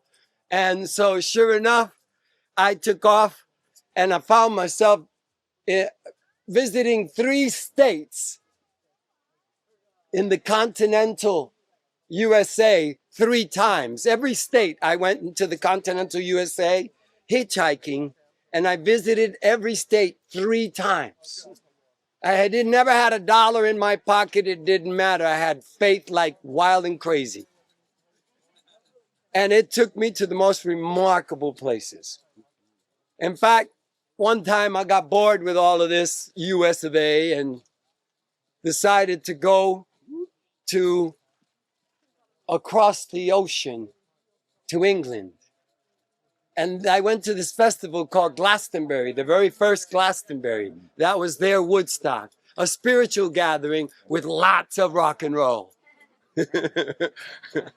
I won't go into details of that, except that I had heard about these gypsies, and I was in my tent that they gave me, this huge tent, and outside somebody says, "Hey, is Fantuzzi in that tent?" I said, "Yeah, who's outside?" They said, "It's the Rainbow Gypsies." My heart went boom, because I had heard about these people and to look out for them. Now, these are the original Rainbow Gypsies, not the Rainbow Gypsies you know that happened here. I call that the second generation, and they call themselves sometimes the Rainbow Gypsy Theater. So Give him a hand. Yeah. Stand up, Diego. Give him a nose. So I sure enough was love napped, you can say.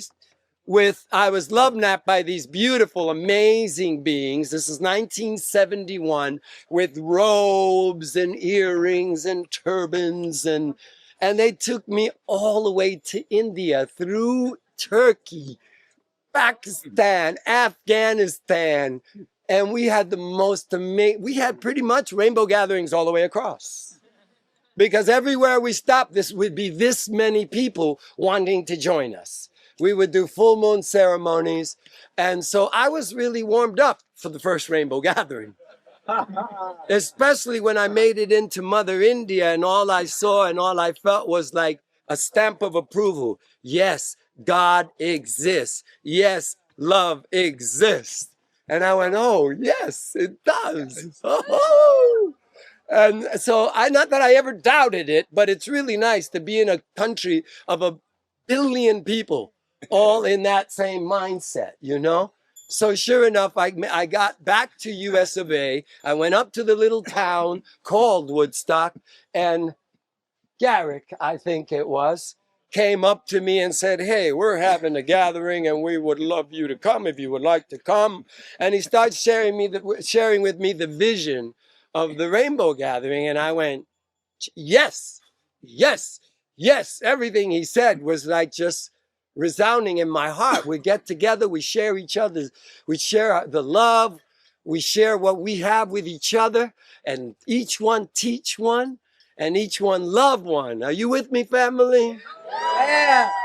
Yeah. And when I heard that, I said, count me in. And I got a ride all the way from New York, Woodstock, New York, to Colorado with a Great Dane in the car.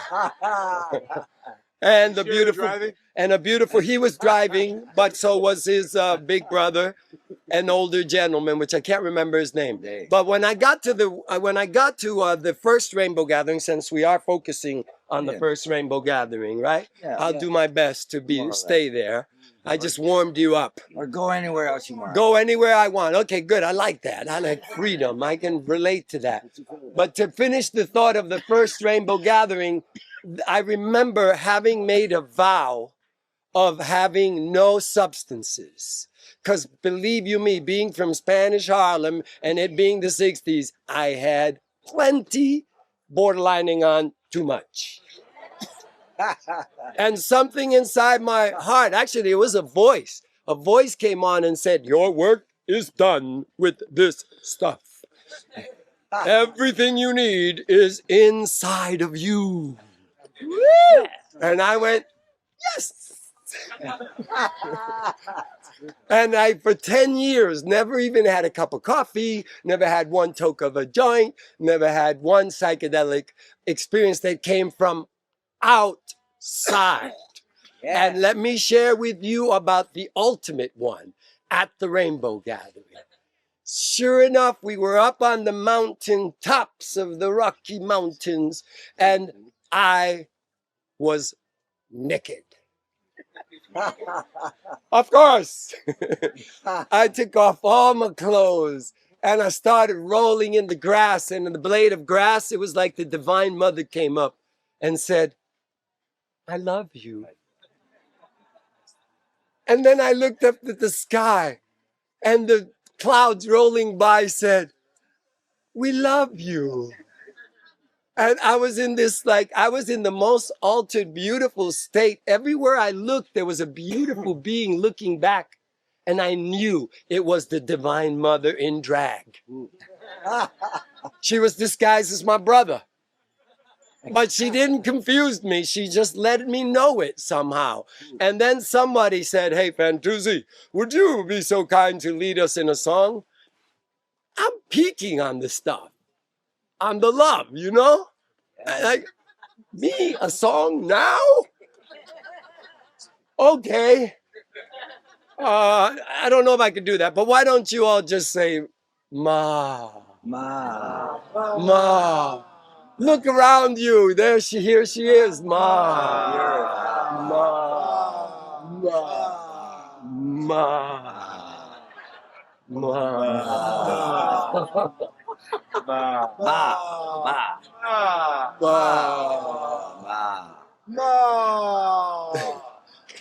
So this was my song, and it really worked. At least it worked for me. And that's where you got to start, and that's where you got to end. And if you're lucky, it'll work for somebody else too. Now, to move it to some pretty outrageous, wild 77 Rainbow Gathering, now getting my story straight. Grandfather David shows up and says, you know what? I believe this is the fulfillment of the Hopi prophecy. This is a Hopi elder, right? And he says, in fact, there is a mountain up there, and it's all the ice is melted, and that's the white buffalo. And you guys are wearing feathers and growing your hair and caring for the mother and bringing back love as king and queen. You are the fulfillment of the prophecy. Can I get an aho? Aho! Aho! Aho! Woo! So I wrote that prophecy into a song, but this isn't the right time for it, but there'll be a time, I'm sure. And I move it to now 81, where I think I had the most juicy circle for prayer. And I'm promoting it to all of you who are coming to the gathering and keeping this vibe going.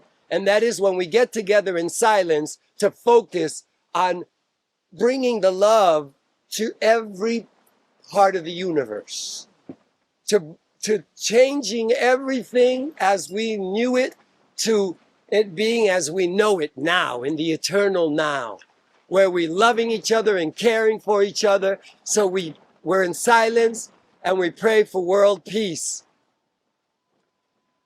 And it was 1981, and I just couldn't believe it that a bunch of hippies out in the forest with nobody really organizing anything. We're the most unorganized. We're the biggest organization in the planet that's not really an organization, and somehow we pull it off. And every time we pull it off, I go, divine chaos.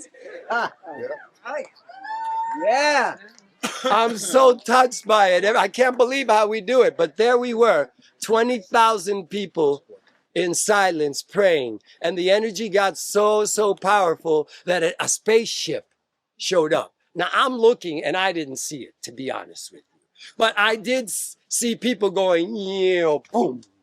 They were falling straight back onto the Mother Earth. They were fainting. The vibes were so freaking high and so beautiful. It was really, really magical and really, really wonderful. And I got a picture of that with a bunch of other pictures, and I ran into Bob Dylan. And after we played and smoked and played and smoked and went on his boat, and I decided to show the slides to him. I said, "Hey, Bobby, you want to see the slides of this cool gathering?" He said, "Sure." After he saw it, he went, "I'm going there." I never seen him, but maybe he came in disguise. That's the only way to come if you're Bobby. So family, you have changed my life. I thank you for your love. I thank you for your service. I don't know if I can express how much love and gratitude I have in just words. But it's so beautiful to be here coming. I think this is my 41st out of 44. And I would walk 1,000,000 miles for one of your smiles. My family. We're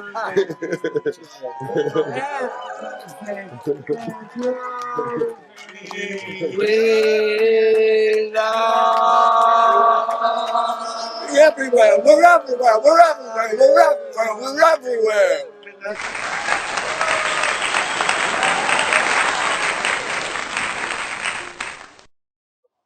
I was a 19-year-old Irish Catholic boy from Philadelphia. 1967, find myself in the middle of Vietnam. I get a message. I hear in the States, there's these people called hippies.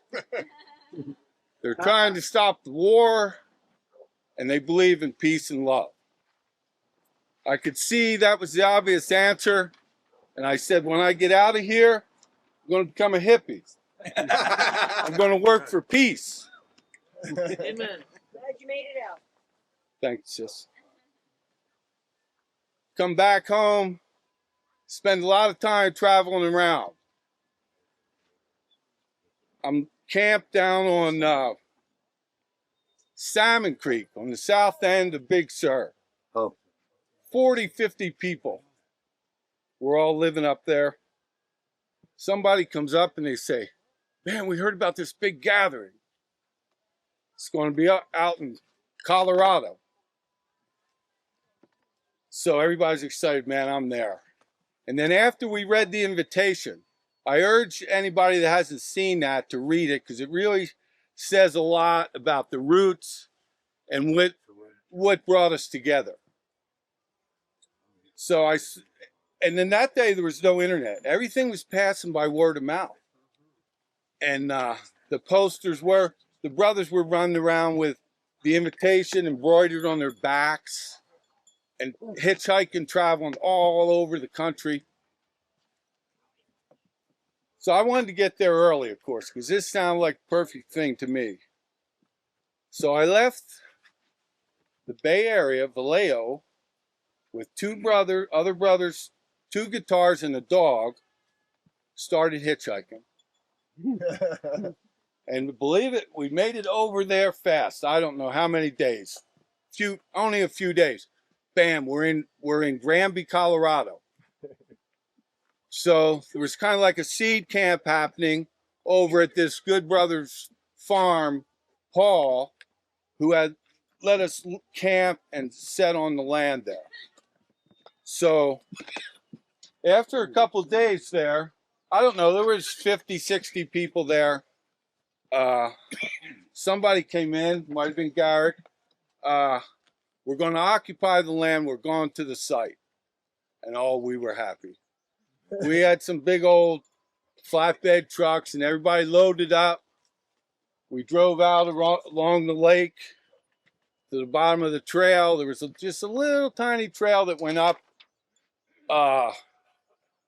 First you drove along this beautiful lake. And from the lake, you could go up this beautiful trail, a couple miles long, I guess, I don't know. We're plateaued out, benched out. There was a littler lake there, Strawberry Lake, big meadow. And I mean, we were home. We just felt great. the first night we sat in a circle and talked about what we were going to do. I remember Garrick, that was the first time I met him. He came in, he walked around the circle and hugged every single person. Just, there was no hurry. This is how we're going to do it. No worry.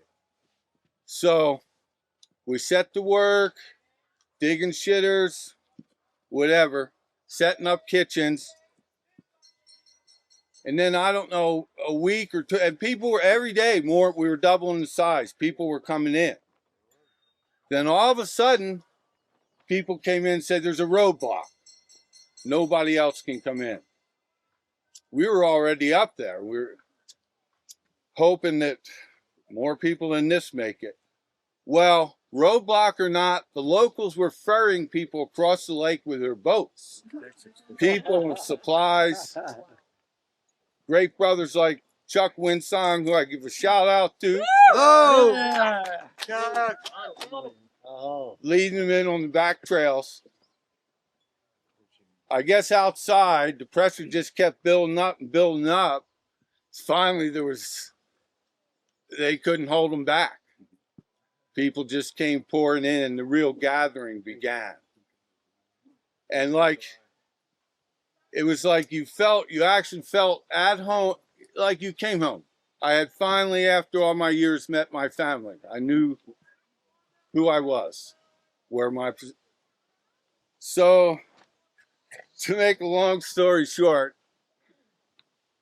we really didn't know much in those days, like how to cook.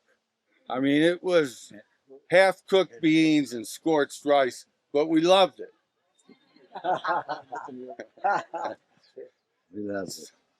And we didn't feed in the central circle, just kitchens fed at that gathering. We had a bunch of kitchens. Harmony Kitchen is where I ate.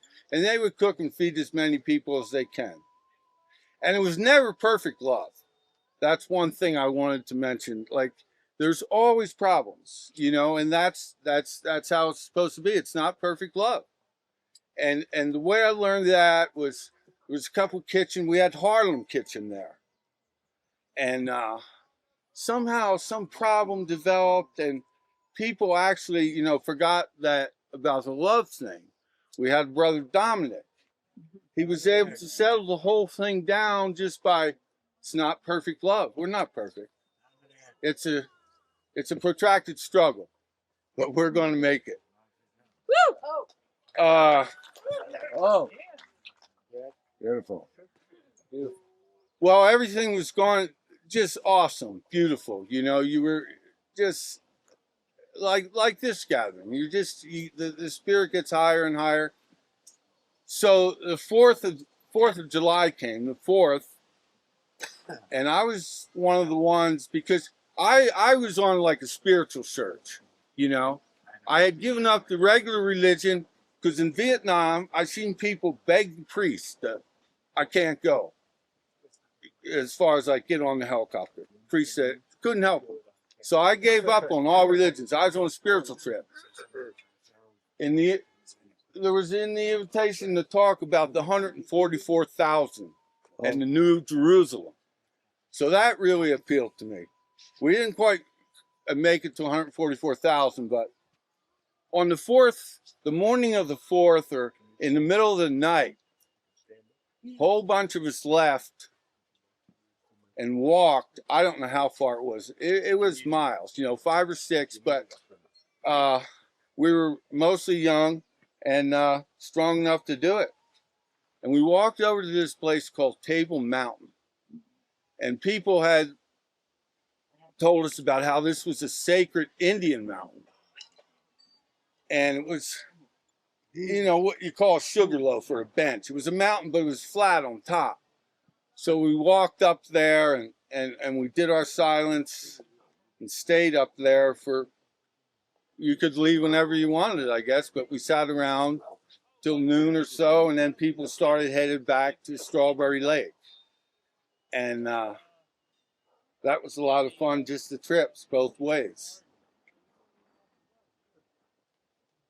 We went from there. In those days, I believe the gathering was just 5 days long. It was the 1st to the 5th. And then we went into cleanup mode. We did things a little different.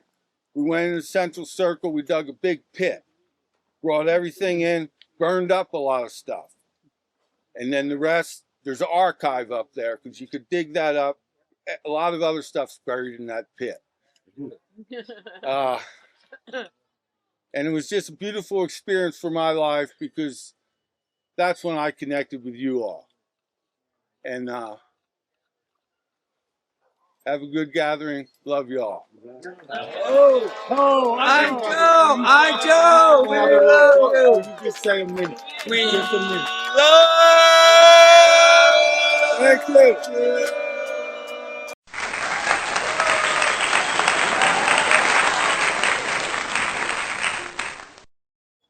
My first rainbow, I was Mario Luigi Galeazzi. I had short hair. I wore kind of California style. And the only reason I came is I followed this energy. I was at Woodstock and I felt the love, but then I was back in LA, you know, and I went to military and it was all this crazy world I've been into. But this gathering was about peace. And this is what drew me. But I was silent. Seriously silent from 72, 70. I didn't go to the next one. Then I went to the 4 and 5 and then I spoke out in 76. But this was the spirit that gave me the flow of glowing feather. Because my name came to me at the gathering because there was a book called Illusions, the story of an elected Messiah. You know? And there was a glowing feather on it. And I go, oh, and I read it and I go, oh. This is what rainbow is about. You folks, when you come here, you're changing your reality. The 72 Rainbow Gathering. Is this gathering? Yeah. We're having the same thing. The police are here. Yeah. They're intimidating us. They're telling us when we can't go. We are beings of peace and love and light. This thing doesn't go away. We stand here in this 72 vortex every gathering. There is no leaders. This beautiful brother here coined this word to me because I heard it. And it was called We're Earlies. And I just love that. And I use this wherever I go. It's like, that's who we are. But you know what if Plunka, everybody on stage here, if we came to this gathering, it was just us, right? If it's just us, it was just the people that went to 72 or the first gatherings, it would be a dying clan. There wouldn't be no policemen. There wouldn't be none of this. They're here because of you young people. Here's what I want you to promise me. Truly. Please come for the next 40 years. 50 years.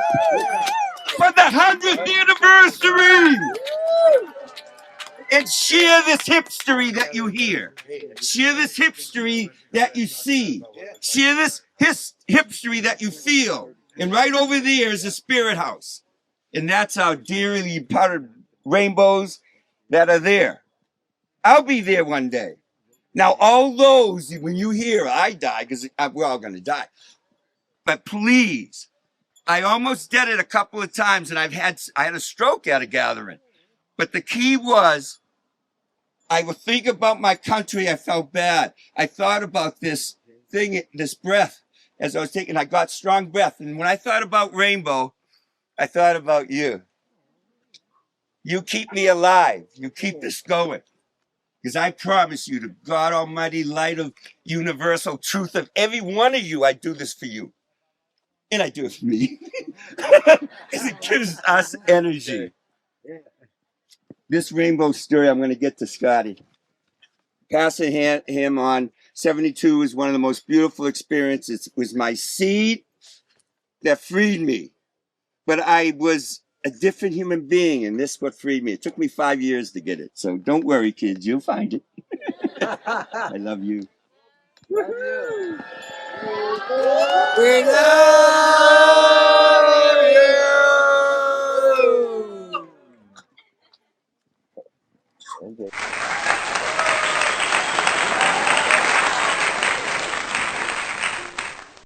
As I was a student, I was in New Haven, Connecticut. It was a hot time. I was I might be the only guy who's ever been politically purged from the Yale football team. Because I was doing a bunch of stuff that year. See, I saw Garrick's mother and father in historic performances in New Haven, Connecticut, that fall of '68. I was a kid. And that was a germinal thing. That set loose a lot of stuff. We formed a thing called the Living Lunch after the Living Theater. So the Living Lunch, we go to the dining halls and act up, you know. Yeah, it's a big deal.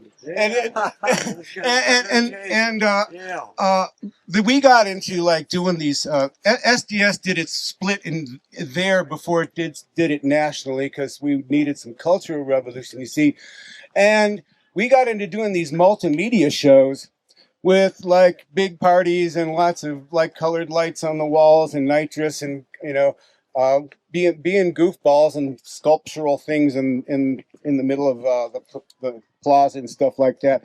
The biggest gig we did was to elect a 200-foot air dome over the old campus at Yale and brought in the hog farm and the Holy Modal Rounders and had a big old boogie down there. And this was all about our readiness to collaborate. So I'm a senior, and I thought I'd take it easy, but I wound up working my ass off on some research. But I had buddies in town, you know, and lo and behold, old Bear comes up. Look what I got. It's one of those mimeographs. So mass communication was a mimeograph in 1972. That's right. And he said, look what I got. And it was an invitation to the first rainbow gathering of the tribes. That seemed like a thing to do. But first, my buddy Steve and I had to graduate. So we did that. And we made these nice tie-dyes. We up a couple nights before made these nice tie-dyes. And so I graduated in tie-dyes. My dad says, don't you think you can take this a little more seriously? I mean, this is a graduation. I said, look, Pop, this is a commencement, right? He says, yeah. What's the matter what I'm choosing to commence? And then went straight to the first rainbow gathering across the country in a VW microbus. I'll save you all the drama, you know. I mean, it was second wave. By the time we got there, I'm getting there. the June 3rd. Nobody's giving you any dates. The roadblock didn't finally break until the night of June 30th, early on the 1st of July, when the people who were waiting could actually get in to gather. And there was a 9-mile, if you got it, like a shuttle ride 9 miles around the lake to the trailhead, you're lucky. Then there's a 9-mile switchback trail up the side of the mountain on that first day of July. And that was the first place I heard the words, "Welcome home." Yes. On the trail. And this won't know disco, but we was all between like 18 and 25 or something like that. Yeah. You know, hale and hearty and all. And hiked on up there. Now, what happened at the end of that day, hordes of people spilled off at the top of the trail in this little kind of early swale, this valley, set up hundreds of little campsites of their own and started little fires of their own.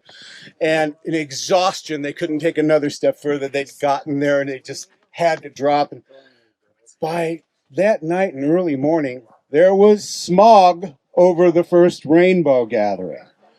All these little campfires had basically, and the little fog and all that, had created this yellow cloud over this valley where people were just coming into the gathering. And I remember something that morning. It happened very early. I worked camped out there, all these smoldering fires, and there was this British guy, this limey, this cockney. He's standing out there. He's tripping balls, and he's saying, "What a movie! I can't believe what a movie this is! What a movie!" And he's going on and on. And I get out of my tent and I'm like all beat up. And I had a leather jacket on. And I said, hey man, we're trying to sleep. He points at me, a woolly-headed leather man. What a movie! And he never stopped. You know. But this is a really important thing because that day word got out that there was smog at the rainbow gathering. Well, hundreds of little fires. So that afternoon, it was by then the 2nd of July, was when the first consensus happened at a rainbow gathering, community fires. Because we first understanding of how we manage ourselves, how we come together, how we organize voluntarily to do it right. That was the first consensus. Yes, I hope. Community fires. And community fires burn in our hearts that way. There was a bunch of other firsts that happened. There was a guy who jumped in the lake and cracked his head open, and there was a surgery with no anesthetic. There was a guy had a suture kit out there, and I was one of 6 people who sat by the cot, held his hands and put hands on his body to get him through his head being sewn up without anesthetic. Whoa. And the first John Tessina movie, there was a cat who was spun out named Wolf. Remember Wolf? Yeah. Yeah. He was, well, he was one of the early casualties of too much, and he was doing ancient rituals of absolution and purification, fire, covering himself with ashes. And then he got a little more serious after that, and he had to be helped. That was germinus of that stuff. So much happened right away by our ability to communicate and cooperate. Yeah. And I shared this sentiment. Plunker wrote about this at one point, like the gathering was this the New Jerusalem? And then there was the scattering. That's what he called it. And I saw the same thing. Said, well, everyone went home. So I didn't figure I'd never see another thing like that in my life, but I knew it was possible. Take it to the streets. And I'm not going to bore you with who the hell I am, but I basically did some bleeding edge stuff in drug rehab, and then I've been a mechanic and a shipwright, and I'm a trained urban designer and planner, and we've been kicking ass on some legal stuff in recent years. I'll tell you more about that later. But I didn't hear about it for many years. All these things, so I figured out how it can be most effective. I blew off going to law school because I didn't want to be stupid.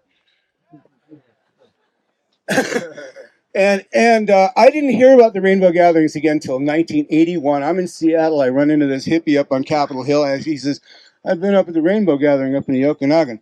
I go, Rainbow Gathering? Another one? They had no idea. I was busy. And I wasn't ready until 1991. I'll be done with the epilogue really fast, because I wasn't ready to come back until Vermont 91. Vince took me here. I think it was the Dead concert in Chicago, and some sisters said go. So, okay, and I was ready, and I was heartbroken and everything.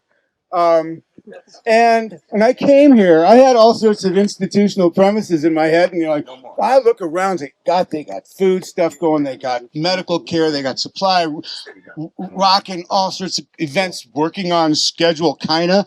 I'm going, I want to find out what this organization is. Who's running this show? And I kept asking, well, who's, I'm talking to people. Are you one of these? Oh, I'm just cooking this soup. Well, are you the guy? Well, talk to him. I'm just digging this hole. And they sent me around in a bunch of circles. And I volunteered at Column, figuring I'd get a left brain answer out of these guys. Eventually, I shut up for a couple, worked my ass off, carried a bunch of wood, and took care of their, their supplies and all that. Finally, I said, okay, who organized this with you guys? Oh, I had this gear from last year, and I knew Joe, and we got, and then like a brick in the head hit me, like a giant epiphany. Wait a minute. Everybody just comes and does it.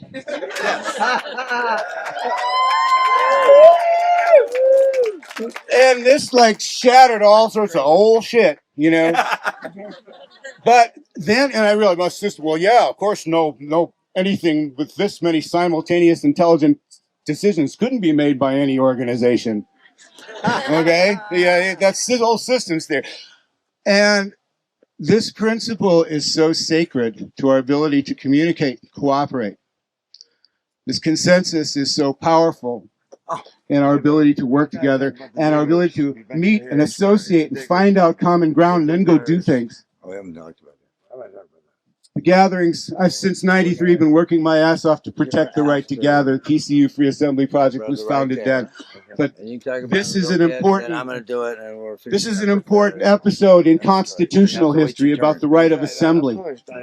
As individuals, with that protection personally under the Constitution. That's the way it was written.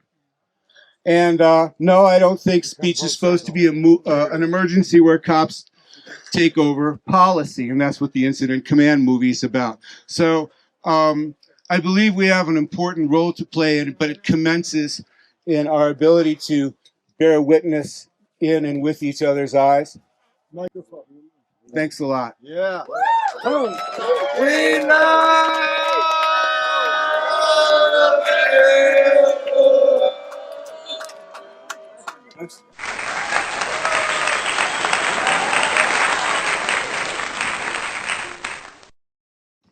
Hi, I'm Red, as you may well know.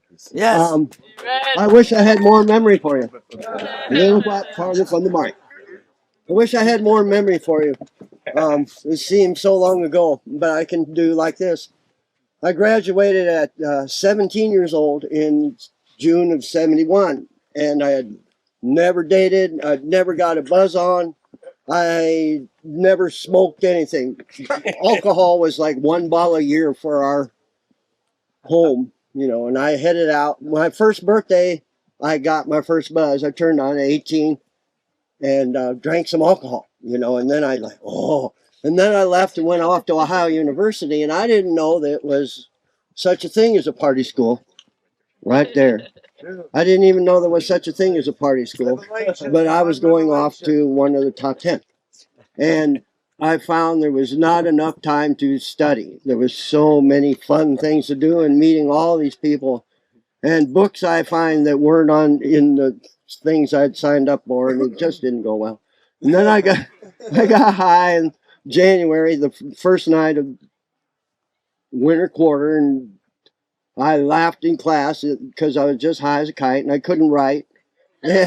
And the TA came and he says, "Mr. Gay, you can't be doing that." Oh yes, And then I went off to first taste of my major, first class of spring quarter. And there was already so much going on in campus. I couldn't hardly believe it. I learned all kinds of things. And I did special medicine the night before winter spring quarter started. And I went to see Forest Service 101. And it was nothing to do with forests at all. It was all about curriculum and expectations and things to be bought in the calendar.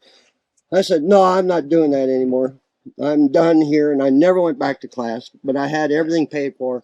And I had a dorm and I had a cafeteria and plenty of time to just really get into it, And somewhere along the way, I got one of those same invitations.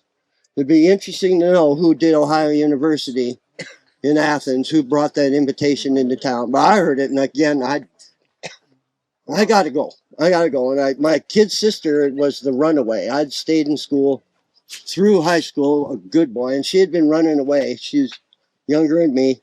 And I said, all right, and she came with us, and we hitchhiked out of Ohio. And I had never been west, and I never had camped before. And it was just watching the land open and get higher. I got my mind expanded by just seeing the land rise as it went towards Colorado and then seeing the mountains appear and start to rise up and take more. It's just like, wow. We went to Boulder and we went to Central Park in Boulder, and there were shuttles to go up through Estes and up and over the top. And we got on this bus, it was a competition to get on the bus. And I had my sister, but then she didn't make it on the bus, but I was on the bus already, and off we went. And we went to the gathering, and I lose a lot of it. I lose a lot of it now. But we kind of milled around. And then that must have been that when they opened those gates or something, because I remember it starting to head up this long road at about 2-3% grade.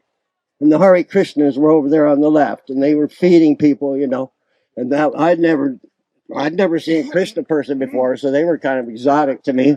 And I didn't know a soul, I didn't know a dang soul. I was unprepared in every way. I got wet when it was cold and the whole thing, and we headed up, and I remember going up that diagonal. We went up that 8 miles. He says 9 miles. And there were little stations every once in a while, and encouragers there to give you water and encouragement. And then you go up to the next one and up and over the top. And I lose a lot again. But I remember landing on a corner. It'd be like just a corner of two trails, probably semi-major. And just like we started a stone soup. place, and I met people I didn't know, and then we were other folks that we didn't know each other, and it was this huge crowd, 20, 30,000, you know, and I just like had this really kind of disjointed experience, but it started to come together because there was love up there, you know, and I was uninformed about all the, you know, the spiritual aspects of it, but people were telling me, oh, there was this and that. And I did see the outline of the buffalo, and it was like across the whole side of a thing, as big as that band of trees that you had known. It was, yeah, it was amazing. And then I heard we were going to Table Mountain. I didn't know what that was, and I just was reminded standing, you know, while I was sitting here about that, and getting up and going, oh, everybody's trooping off to another place for July 4th, you know, and I was just astounded by it all, you know, and You still are. yeah, I still are, you know, I still are, and the rest of it would just go into bio, you know, and if you want to talk about what I did next and how I got here, that's fine, you know. 73, I didn't make it. That was the first Wyoming one. I went off. I left to Boulder. We spent a lot of time in Boulder drinking and living in the mountains in those days and coming down the dumpster and stuff. And then from then on, so I'm ready to hand this to this brother here because that's, you know. Yeah, it's all right.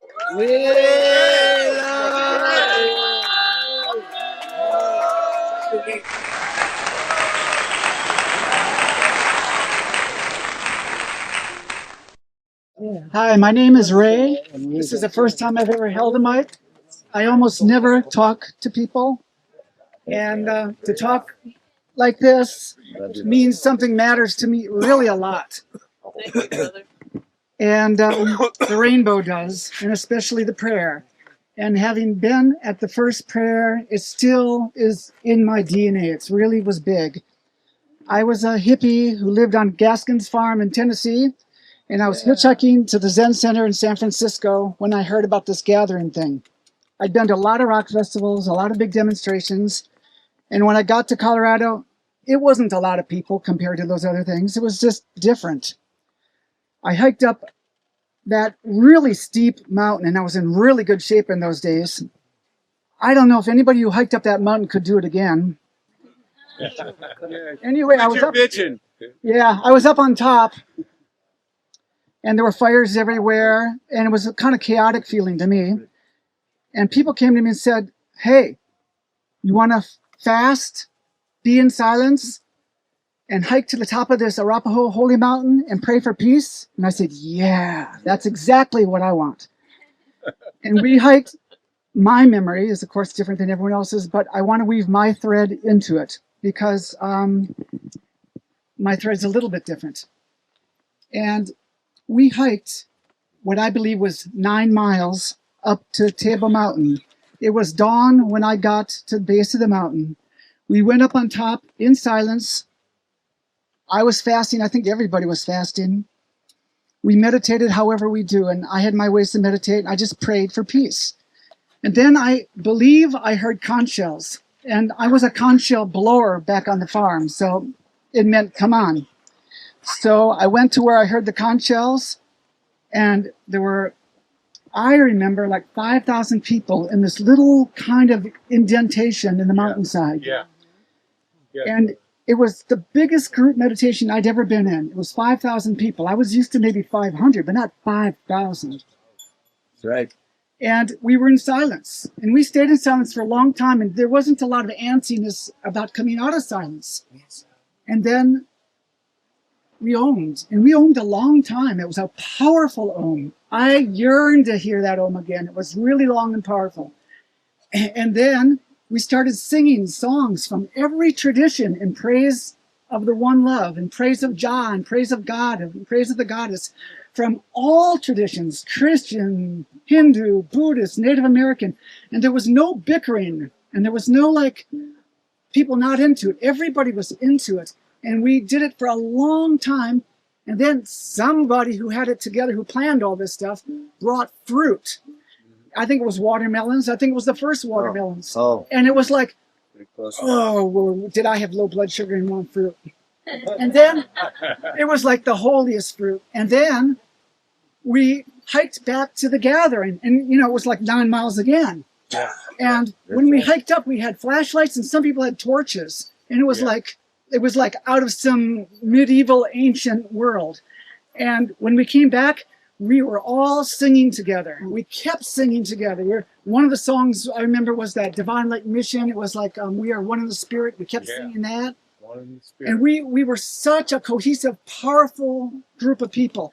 And we went into this gathering where there were probably 25,000 people, drum circles around fires. It was raging that night. And we came in with all this energy that was so focused. And we came in and it just like doubled the intensity. And that's what I remember. Whoa. Wow.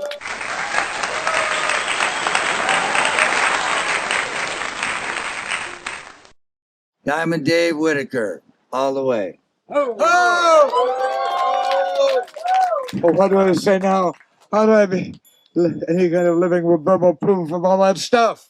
But it's true that this event, the Hipstery, 1972, began with a mention of the old time, the Haight-Ashbury on which this came.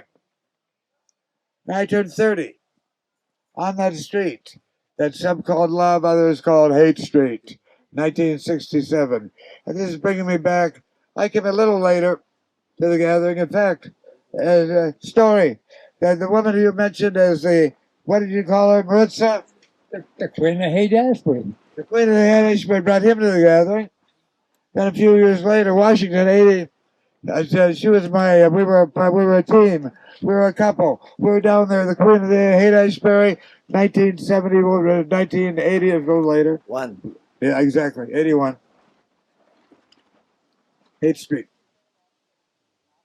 And she was the one who brought me to my first gathering also. That's what we're talking about. So, Maritza, here we be. As you see, she was a belly dancer, a poet, and generally an amazing human being. You had to know her, is that right? That's right. That's right. I know her. From the island of Ischia, in the Bay of Naples. Oh. That's right. That's right. That's right. Anyway, I love the spirit. She's in a place. I talk to her every week up in the hill, where you can go in and you can't go out because you go in but you can't go out. You can only go out from me with an hour. But anyway, diggers we were called. How many people have heard of the diggers? The Diggers. Yeah. Well, I believe that's what we're doing. Came out of the mime troupe. People, you mentioned the Living Theater. It was the idea of kicking out the fourth wall in the theater of the absurd, is what I said. What I say now to you. But anyway, somewhere in '67, it was after the gathering. It was after the gathering of the tribes, the human being. I was there.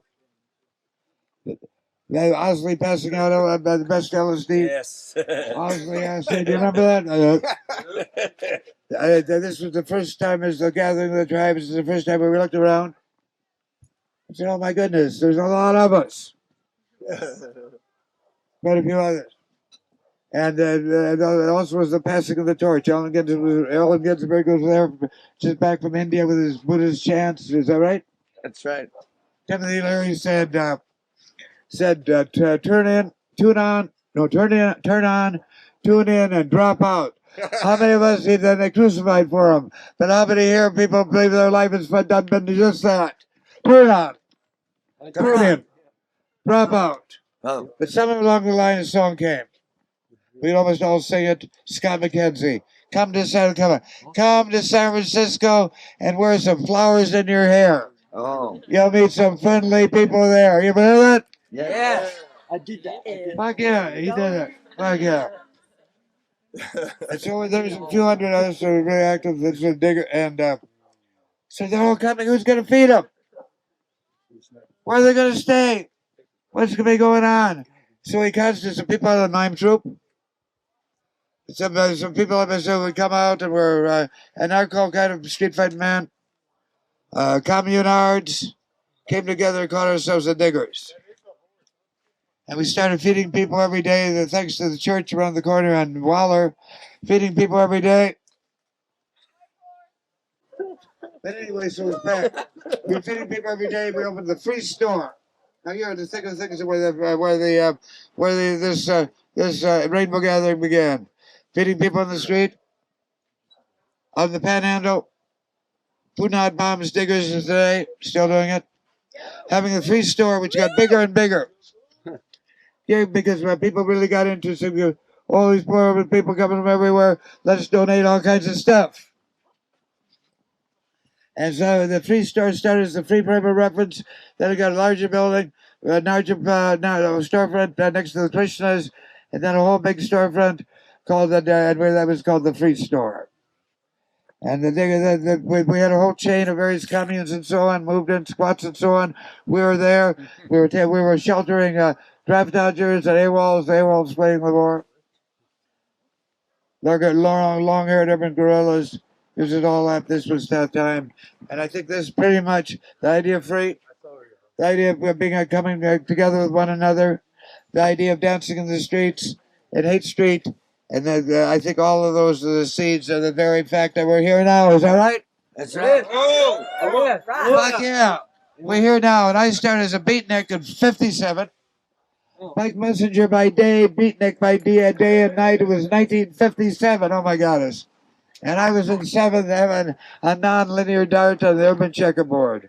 And I think it's that non-linear charge on the checkerboard which brings the rainbow gathering together around the idea that we can do more together than any of us can do on our own. In fact, we'll end with the poem, how it works. Yes.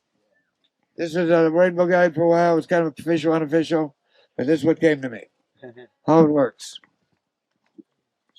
But take what you need. Give what you can. Where you can. When you can. However you can. In other words, lend a hand. What happens then? Strangers become friends. Friends become family. Family becomes community. And community is on the move. That's our movement. Is that right? Yes. The outside world, we can say, Bernie Trump. Bernie Trump. And here we are. Community. Because we were brought together for a reason. And that reason is that we love one another. Is that right? Yeah. We're brought together for a reason, and that reason is that we heal one another. Is that right? Yeah. Fuck yeah. We were brought together, that's my punk rock side. We were brought together for a reason, and that reason is that we complete one another. Is that right? Oh, yes. Brought together for a reason, that reason is we complement one another. Is that right? Yes. And here's what I'm talking about. Like what? Yin and yang, left and right, up and down, old and young, man and woman, rock and roll. Yeah. And since we're living in a new time, and I want to be accused of being, accused of this is what I say in this new time, transgendering all past categories. We welcome all cool folk out here on the cutting edge, cultural, political, social, and personal change. Welcome to the Rainbow Brothers and Sisters. All genders, welcome. Is that right? Yeah. And here I be, 1/3 beatnik, 1/3 hippie, and 1/3 punk as fuck. Right here. Thank you. Diamond Dave! We really love. Last one, then you.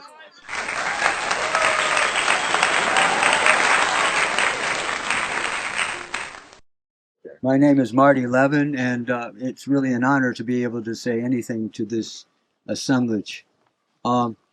I came to the first two gatherings, and my story starts when I was in the Army, and I was sitting on my Army cot with that coarse blanket they gave everybody, and they delivered the Stars and Stripes, which is the Army newspaper, to me.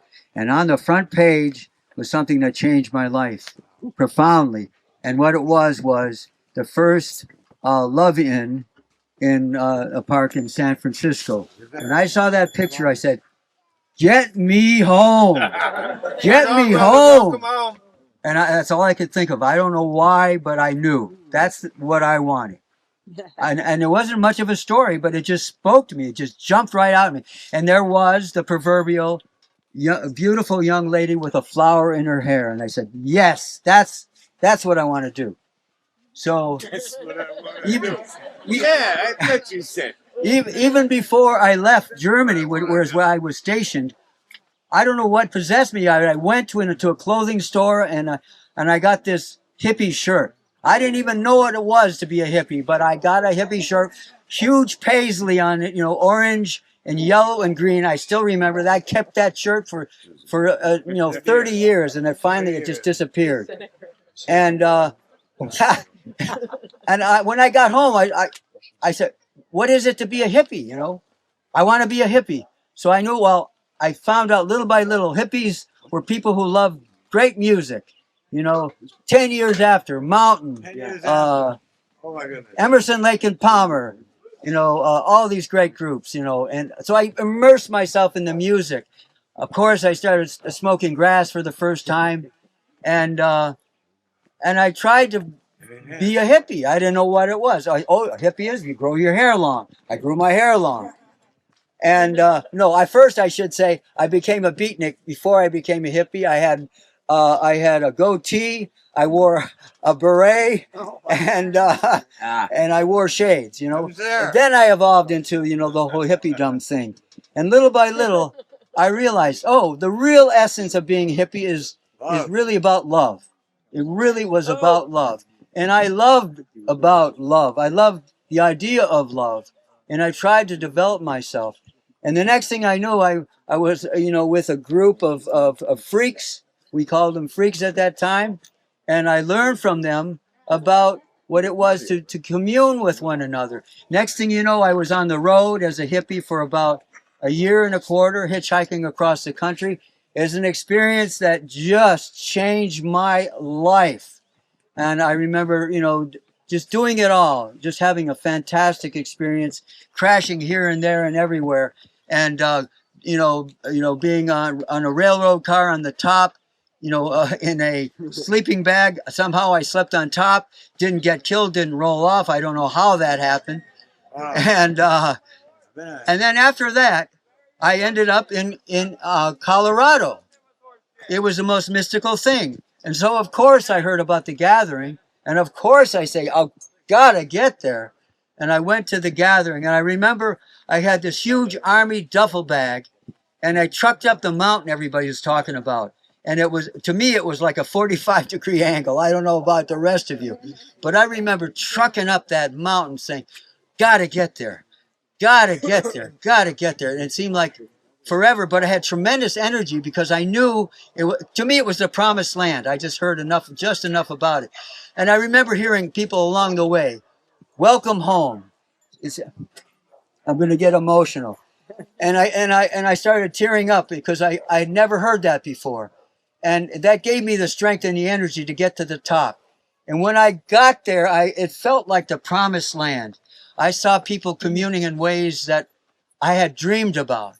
And I saw, the fires, and I heard the music, and I had brought a harmonica, a couple harmonicas with me, and I just immersed myself into the music and the communal aspect of it all. And the first time somebody hugged me and said, "Welcome home," I just burst into tears. And I remember there's being this long line. I think it was by the love camp. I think that's where I plunked myself because I love the word love. And so I said, "This is where I'm going to stay." And so I ate the food at the communal kitchen that the love people had, and they were full of love. And I was transformed very soon after I arrived.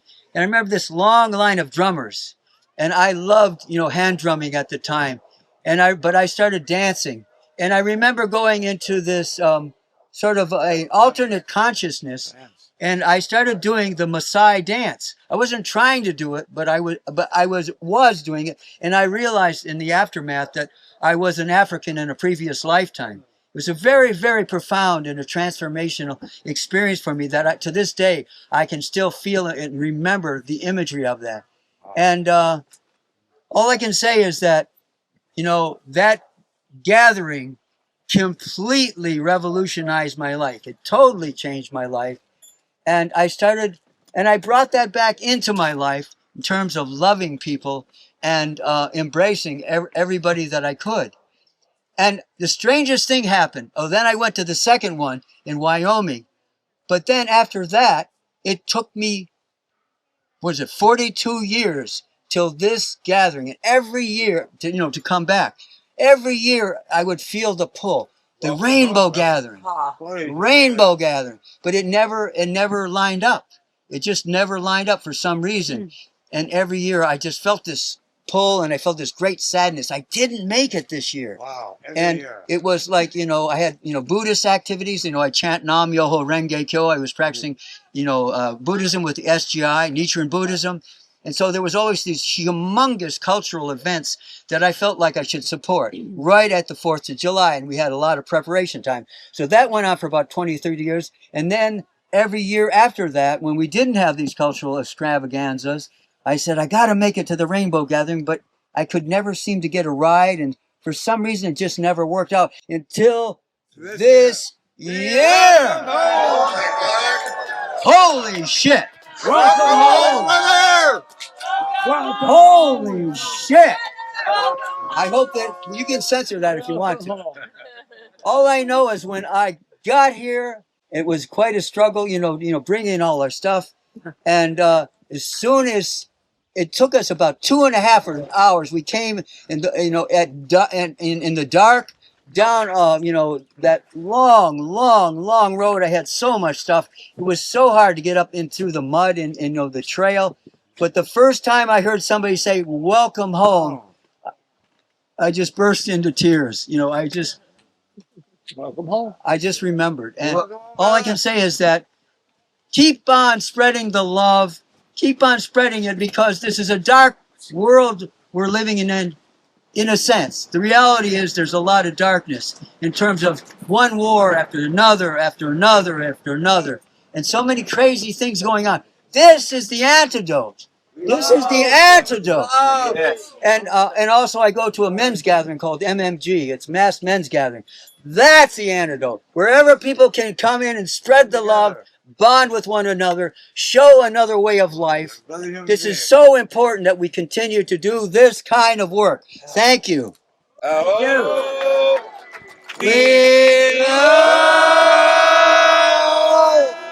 you. And welcome home. Thank you.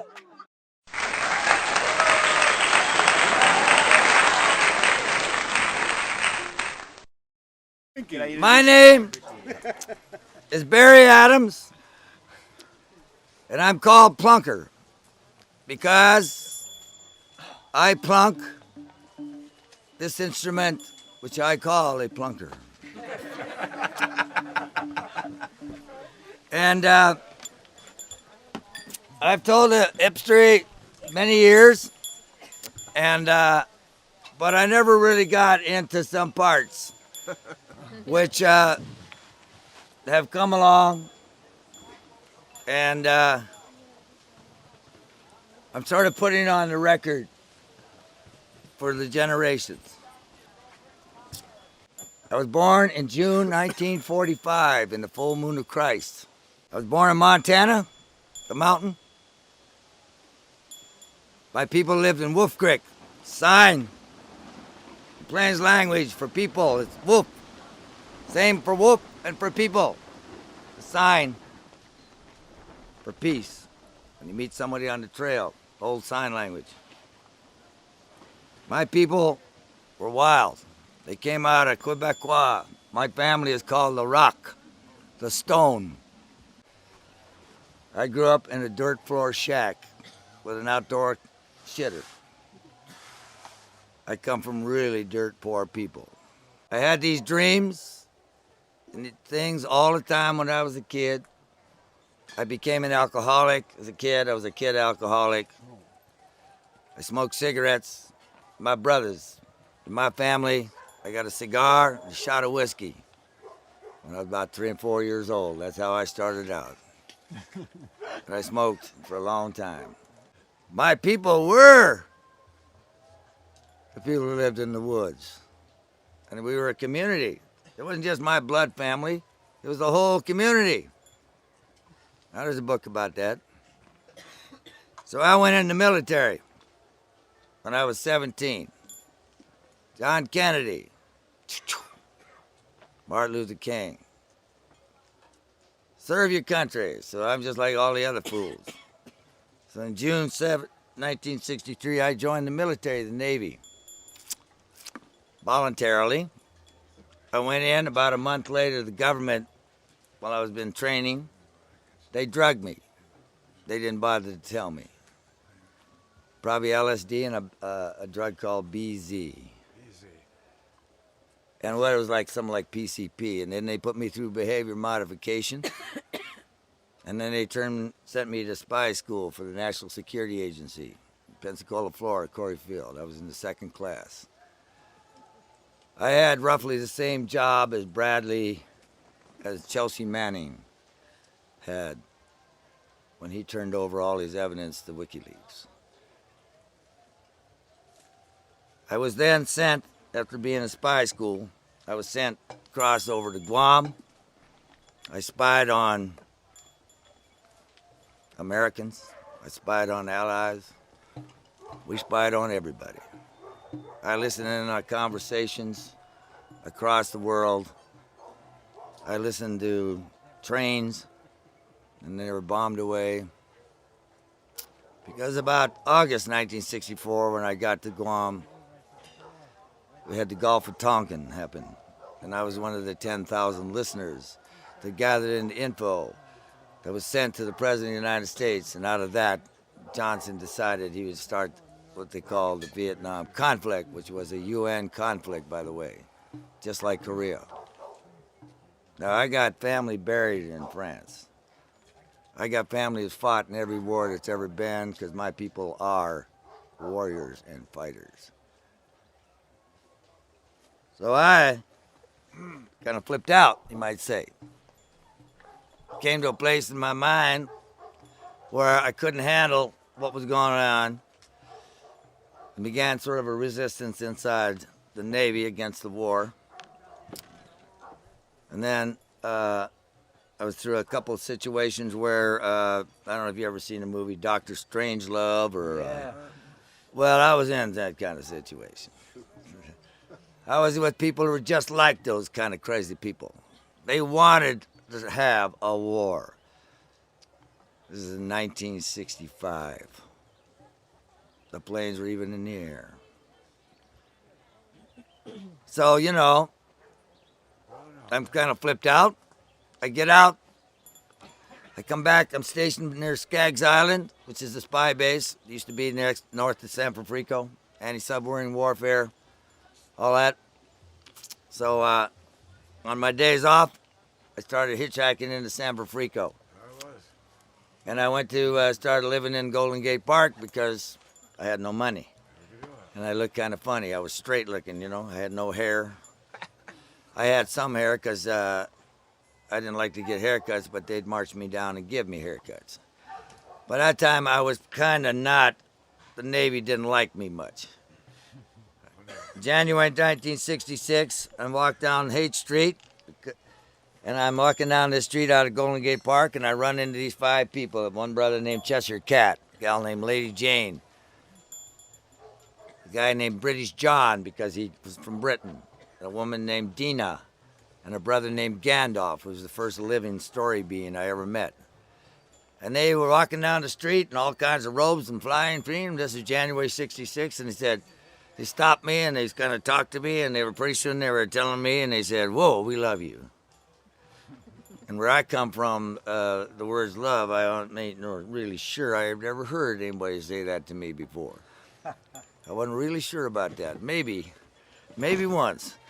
You know, not too sure, but maybe once. But here I went, whoa, how could you people love me? You don't even know me. And they said, oh, we love everything. I said, how can you love everything? They said, we love everything. And I said, wow, you can't love the war. I'm in the Navy and all that. He said, we love you. We love everything that exists. We live all there is, all of creation. And I went, wow, I never even heard about people even loving each other, let alone all of that. So, so anyway, that blew my mind. They were street people. They lived in what was called a crash pad. Now, in January 66, we went to the little dance I got out in September 66 and I started living in this tree in Golden Gate Park. The winos taught me how to dumpster dive. They taught me how to eat out of the garbage cans, and they, because they had me doing their dumpster diving for them because I could walk. Okay. And I had people in the park. There was 8 people that lived in the park. One man had lived there for over 40 years. He was hid out well, and he had him a scene that wouldn't believe, which I'll talk about some other time. But these brothers taught me how to live with nothing. And that was like in September 66. A couple months later, and there was 12 people actually living in the street. I mean, I was in the street. We went out. We'd meet in the Dunkin' Donuts. We'd meet at a place called Tracy's Coffee Shop and hang out all night long. And right on Haight Street. And then a couple of months later, along came the electric Kool-Aid acid test at Longshoreman's Hall with Wavy and all of them characters. And boom. And this guy said, reporter, there are hippies in the Haight. And boom, we were gone. Thousands of people, 2,000 people showed up like that. And they're living in the streets. And I went out to the print mint, this here shop that had rock and roll and all of that and posters. And I'm in there and I'm sitting in there and this woman walks in the door. And I walk over and she's like looking at a bulletin board and I look at her and I say, I know this might sound kind of strange, but I know that you and I are to be married. And she said, whoa, who are you? I ought to take you home and examine you. Which she, in her own way, of course.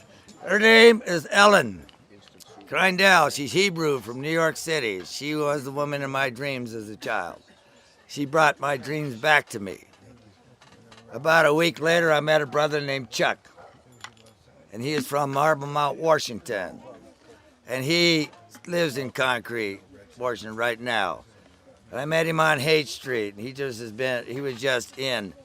And 1967, we had this here gathering in Golden Gate Park and Speedway Meadows on Easter Sunday.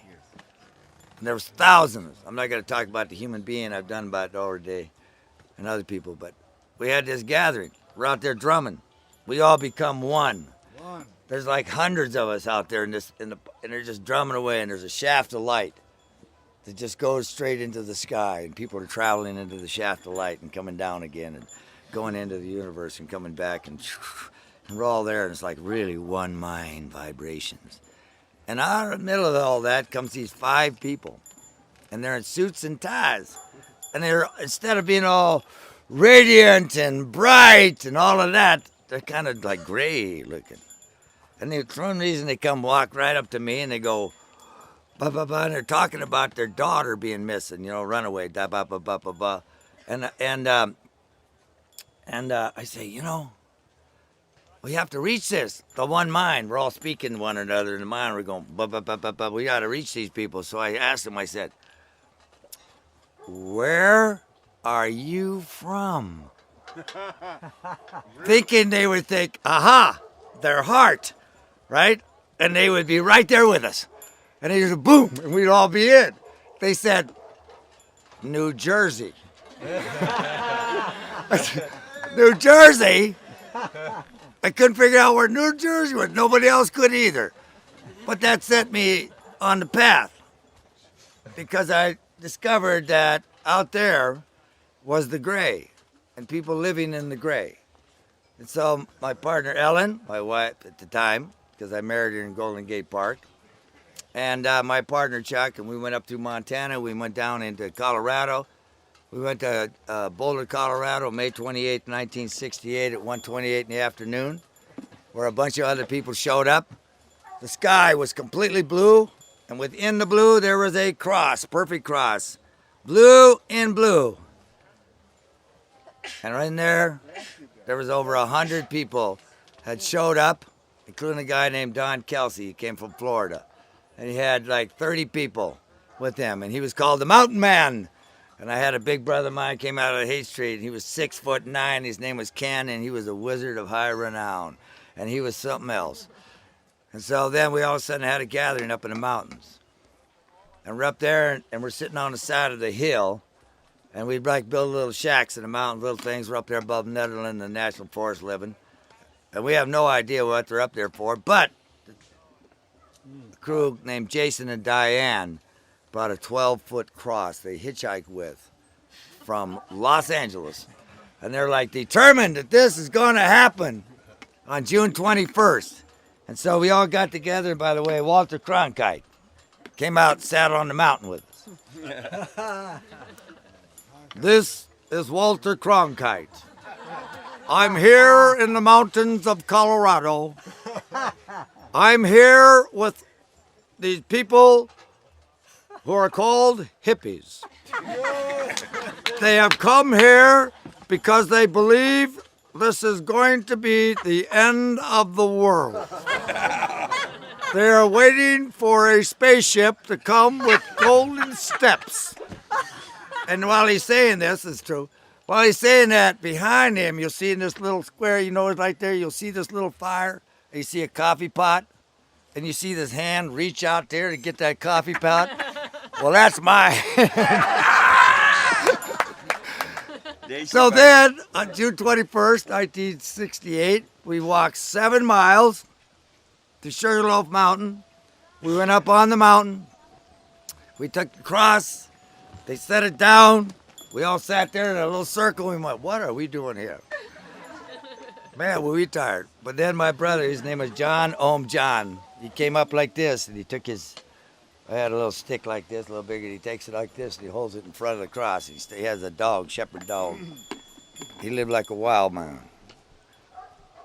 If there was anyone in these days and age that ate bees and honey, it'd be this brother John. And he reaches like this up in the sky, and when he does like, there's a little pencil of light just comes right into the center of that little thing, and comes right down, right into him, it comes right to his feet. Then it forms a little pool of light like that, boom, boom, boom, it comes out, boom, boom, boom. Takes us all, gets a little pool of light on our whole circle, picks the whole entire top of this mountains. We fly around the valley, and we sit down. And he hands me back my stick, and he walks on. And we all went, okay. What the hell was that? But at the same time, you see, and then of course we all went in different directions. But I had a house on Pleasant Street in Boulder. I just went and got it, and I turned it into a sanctuary house, me and Ellen. And I said, went and had the mayor come to town, the police, chief of police. I had an agreement that the house had sanctuary. It was God's house. I'm a deep, by the way, I'm a Jesus Taoist. I'm deep in Jesus, the anointed. You know, Jesus, us, just us. And then there is Jesus. A little bit like that. So I invited them all. We went to the churches. We began to shake their hand and hug them in the churches, and pretty soon it spread. It went all over the world, as a matter of fact. Just to let you know, little things, from little things, big things grow. But I had the mayor, chief of police over for dinner, you know, dumpster food. They didn't really know. But we fed them. And then I got an agreement from the chief of police and the judge and the mayor that this house was sanctuary. If anyone was in the house, they wouldn't come and take them. You know. And then in one house come one day, this crew out of New York City, and they were called Up Against the Wall Motherfuckers. And they were badass as you could believe. And they'd just been in New York City, and they had been there, and the police had lined them up against the wall, and it said, if you don't leave, we're going to shoot every one of you down dead. And you know, there's a Gracie Slick Jefferson Airplane song about that, Up Against the Wall Motherfuckers. Yeah. Well, where they went, because they left town, is they came to Boulder, Colorado, the Pleasant House. They walked in. They were like, what they now be called, like the dirty kids, bunkers of all life. And they were like, rah, rah, rah, rah, rah, we're the motherfuckers, rah, rah, rah, rah, rah. And I went, well, I'd just like you to know, I don't like that name.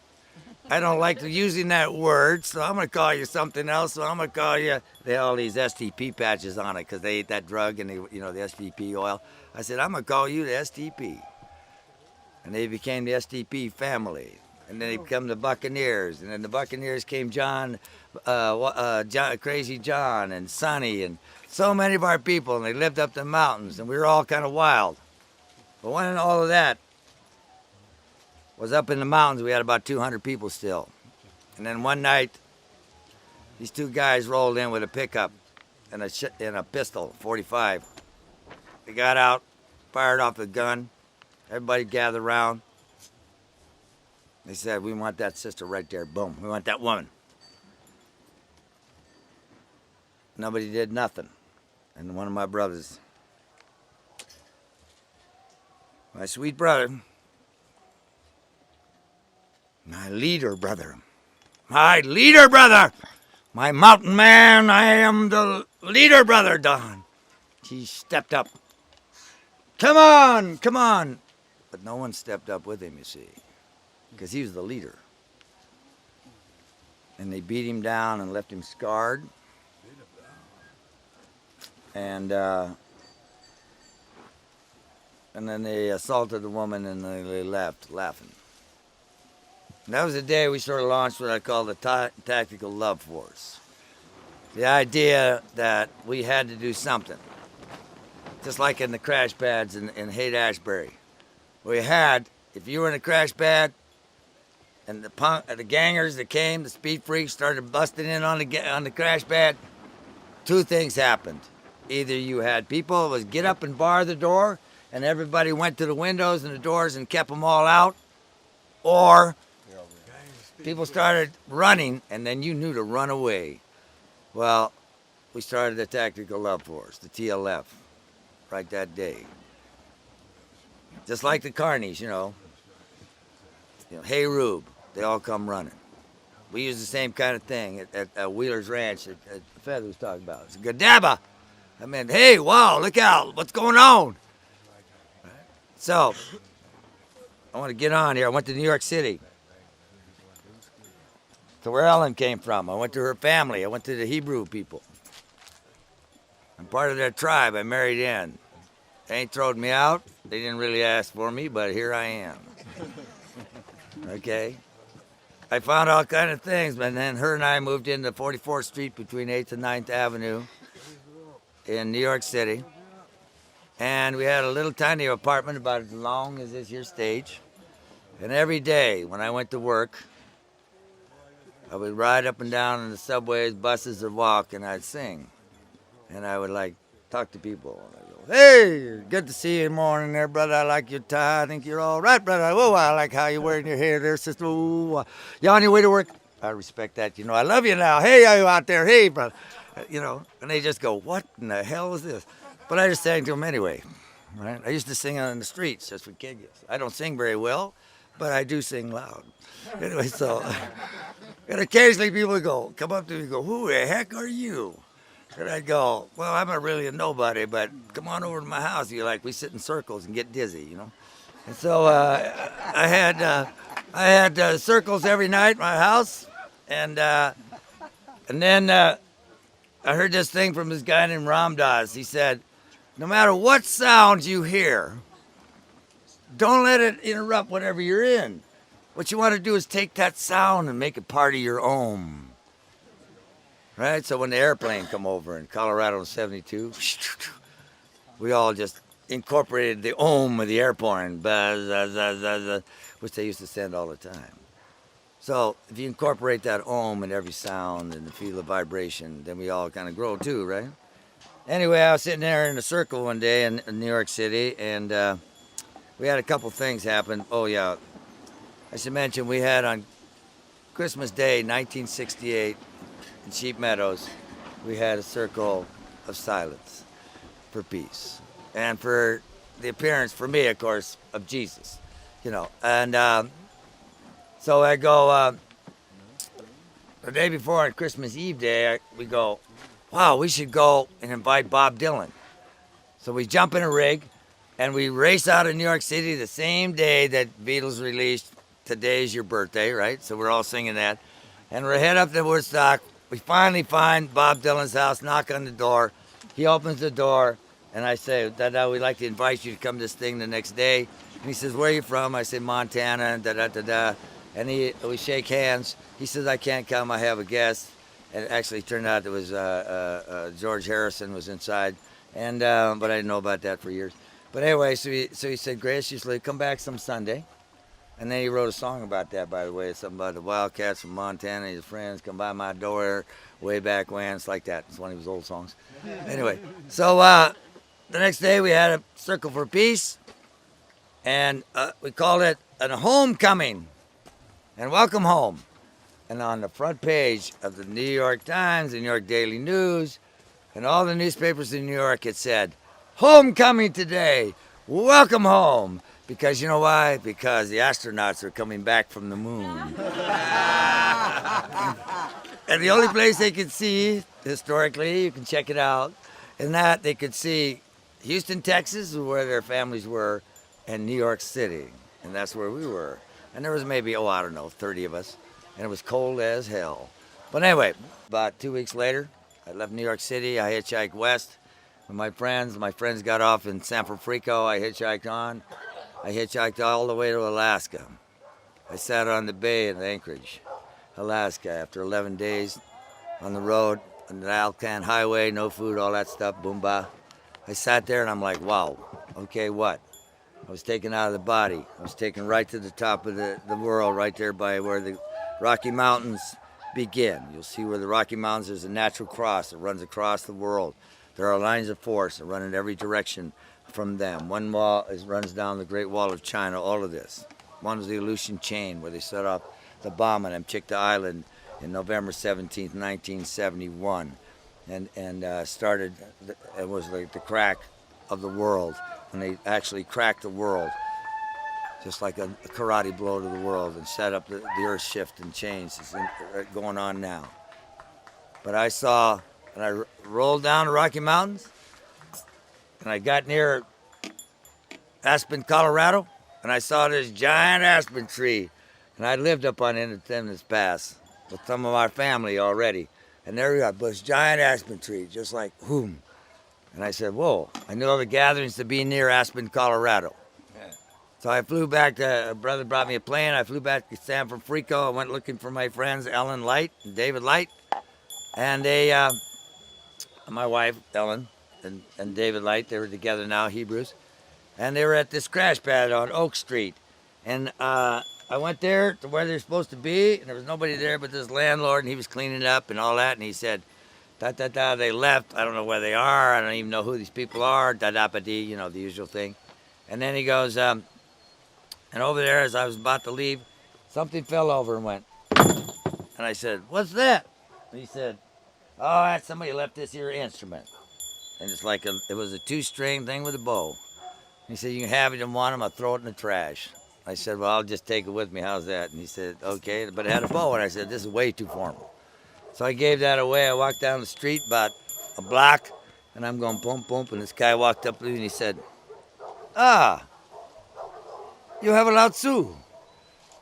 And I said, no, I reckon I got me a plunker. And so, but since then I've heard many things that in almost every country on the planet, this is a drone. It is the woman instrument. Like the drum is the male and the flute is the child. It started in the caves with the weavings from the women. When they made the weavings, they tightened. This is one of the most ancient sounds ever heard by humankind. This is the women pulling on the weavings to make the baskets in the night. And then finally, they became bows and arrows, and then of course they used them for war and all of that.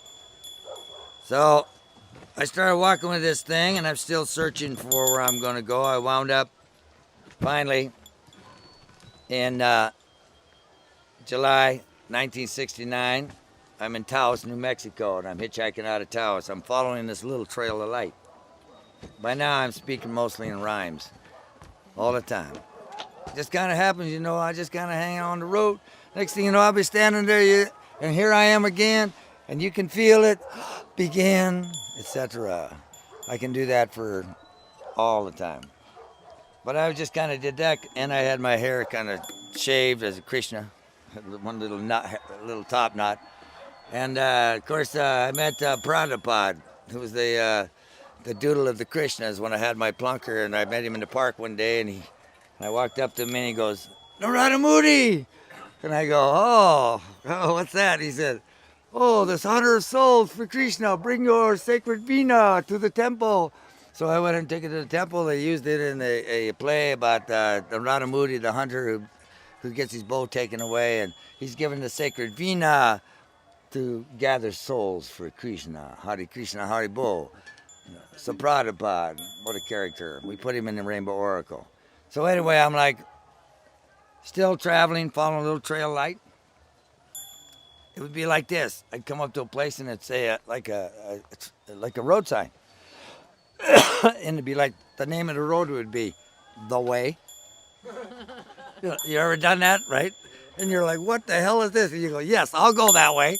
And so I go that way. And finally, I got to Taos, and I get out of Taos, and I'm hitchhiking, and up comes this VW van. And in it is this old Dene Navajo, and his daughter, and his son-in-law.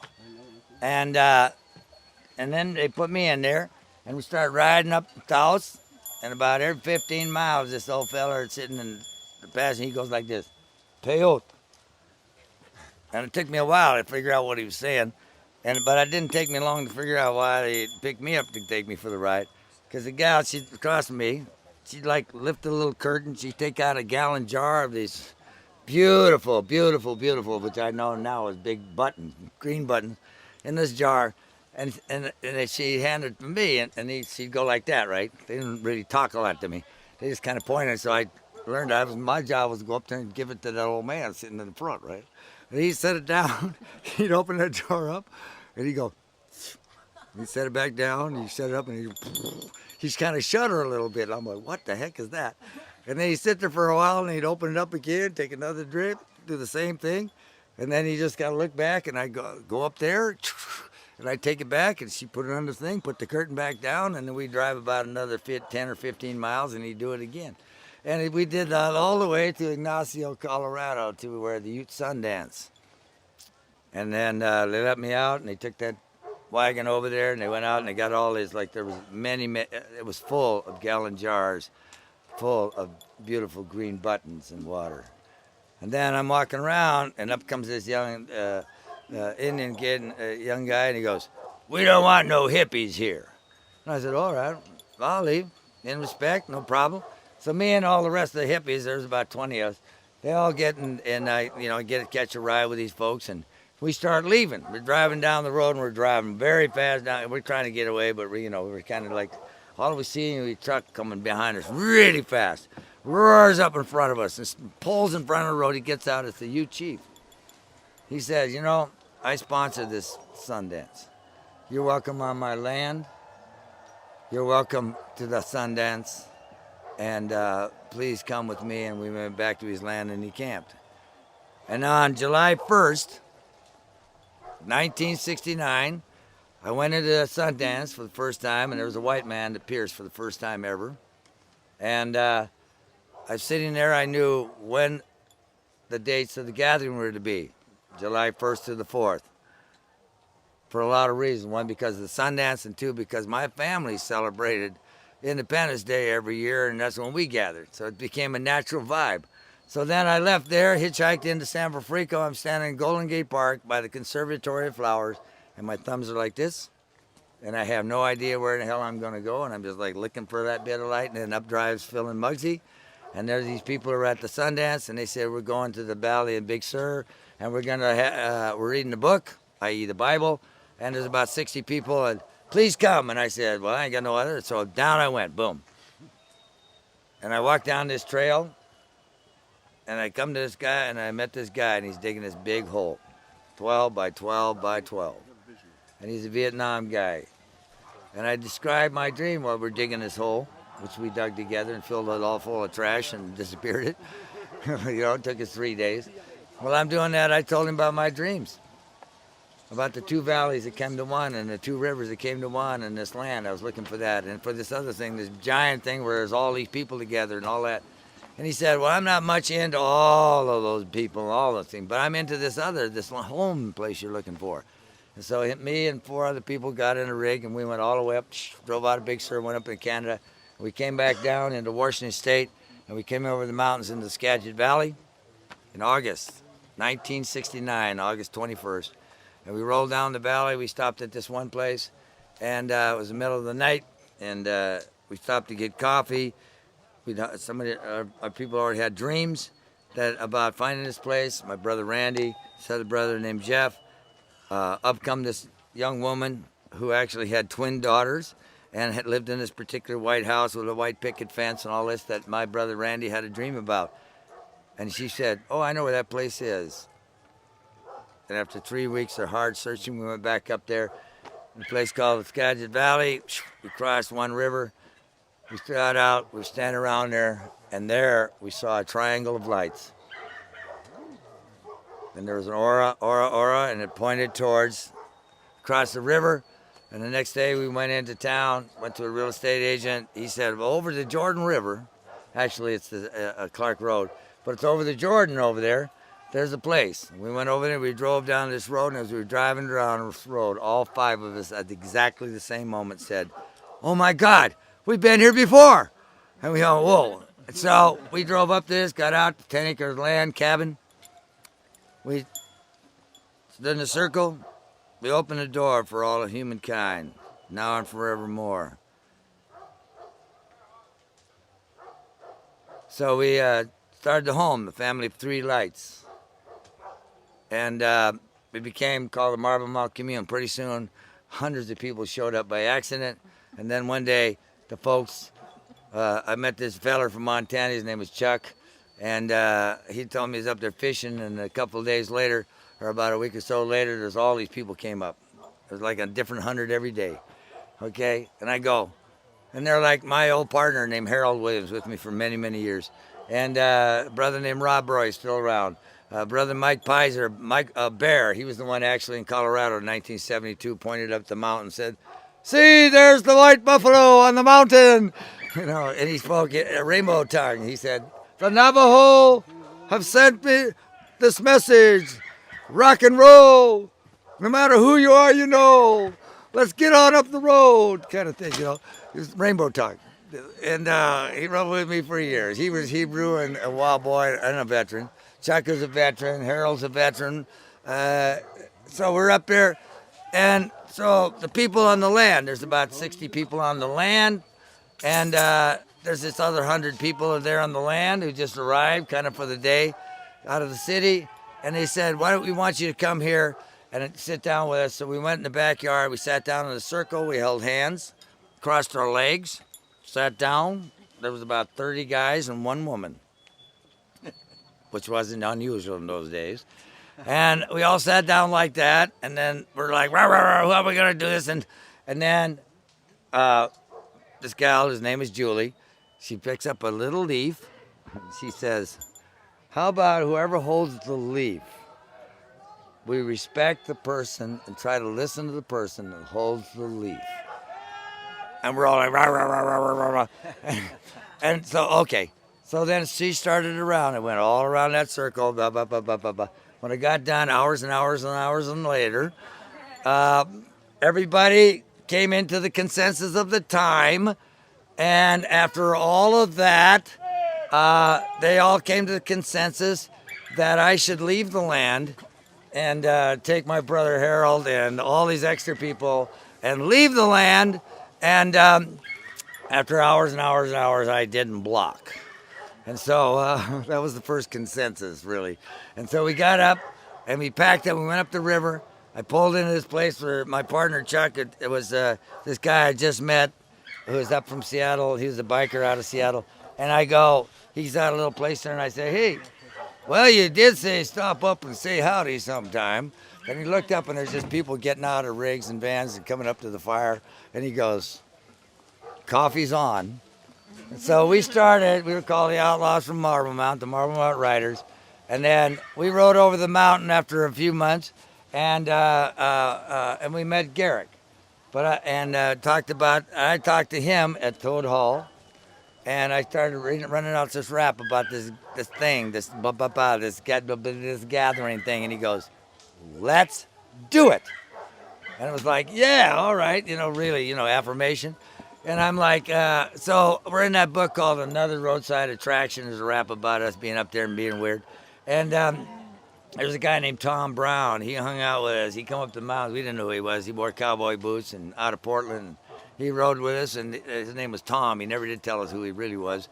And he came and he did all this, and he wrote a book, called Another Roadside Attraction or something. Tom Robbins, that's his name. Anyway, so he was with us, but where I really met Garrick, you see, was at the first Eugene Renaissance Fair, where my friends, Rod and Robert and Ulrich, went down to California. They came back up to Eugene, and they said, hey, we were down at the California thing called the California Renaissance Fair. We'd like to do one up here. And I said, oh, okay, well, I'll help you out. I'll be your janitor, And I did. So I went out there, and it was on the side of a hill, 50 cents donation to get in. And, people showed up, and the Temple tribe from Portland showed up with a Punch and Judy show. Absolutely true. You can look it up on the Oregon Country Fair site, and you can see a little touch of it and pictures and blah, blah, blah. And there's Garrick as Punch and Judy. And he's... And so what I did with me, he asked me, because I had a little storytelling deal, and he said, would you folks keep the kids kind of going until I get prepared? So me and this other gal were standing. The kids were like lions. They were like, where's the show? And we're like, back. And then Garrick did his Punch and Judy show. So that's where I really first met him. And so I met him again. I was like, okay, I run all this stuff out. He says, let's do it. And then about a little while later, boom, up in the mountains, he comes out of Portland, and he brings a bunch of good food, spaghetti, other things to eat, and a rap about Vortex. And we go, okay. And so we go down, we do this light gathering in August. The light gathering in August was really Dave and Ellen Light and this whole family, and I had a whole family, about 60 or 100 people who lived in the mountains all over the forest and west. We were called the Light family. It was like people out of New York and places. We were just wild people. So they had a little gathering to bring us all together again. We went up there, like a long walk in, and we sat at the foot of Cleric. That's when I met Indian Bob Reynolds from Woodstock, New York. And that's how I came to Woodstock, right? And he was there. And there was people like Buddhists and all this kind of stuff. Yeah, we all planned. We went to Vortex. We went into the rainbow teepees. As they had little rainbows on the teepees. That's why we call them rainbow teepees. The OD teepees were the real rainbow teepees. But we had the Rainbow Information Center. And so we finally got to this place where we were going to, came about the end of the scene, you see, and we were going to try and put out a press statement about something, which was to try and have people kind of kick back, because we were down in Vortex and we were doing the cleanup and people were giving us shit and all this. And so then,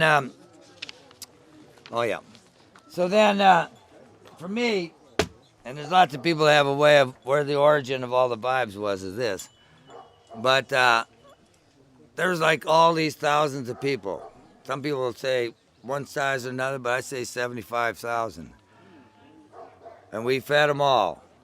And we were all on board. It was all for free for peace. It was a peace festival. War, anti-war, we said, let's go peace. So we did this Peace Rock Festival, the Biodegradable Festival of Life. We made, at the teepees, we took 2 telephone poles and we made this giant God's eye with yarn, right? Until we put it on ropes. And on that Sunday, we walked over to the edge of the crowd, and there's just a huge crowd.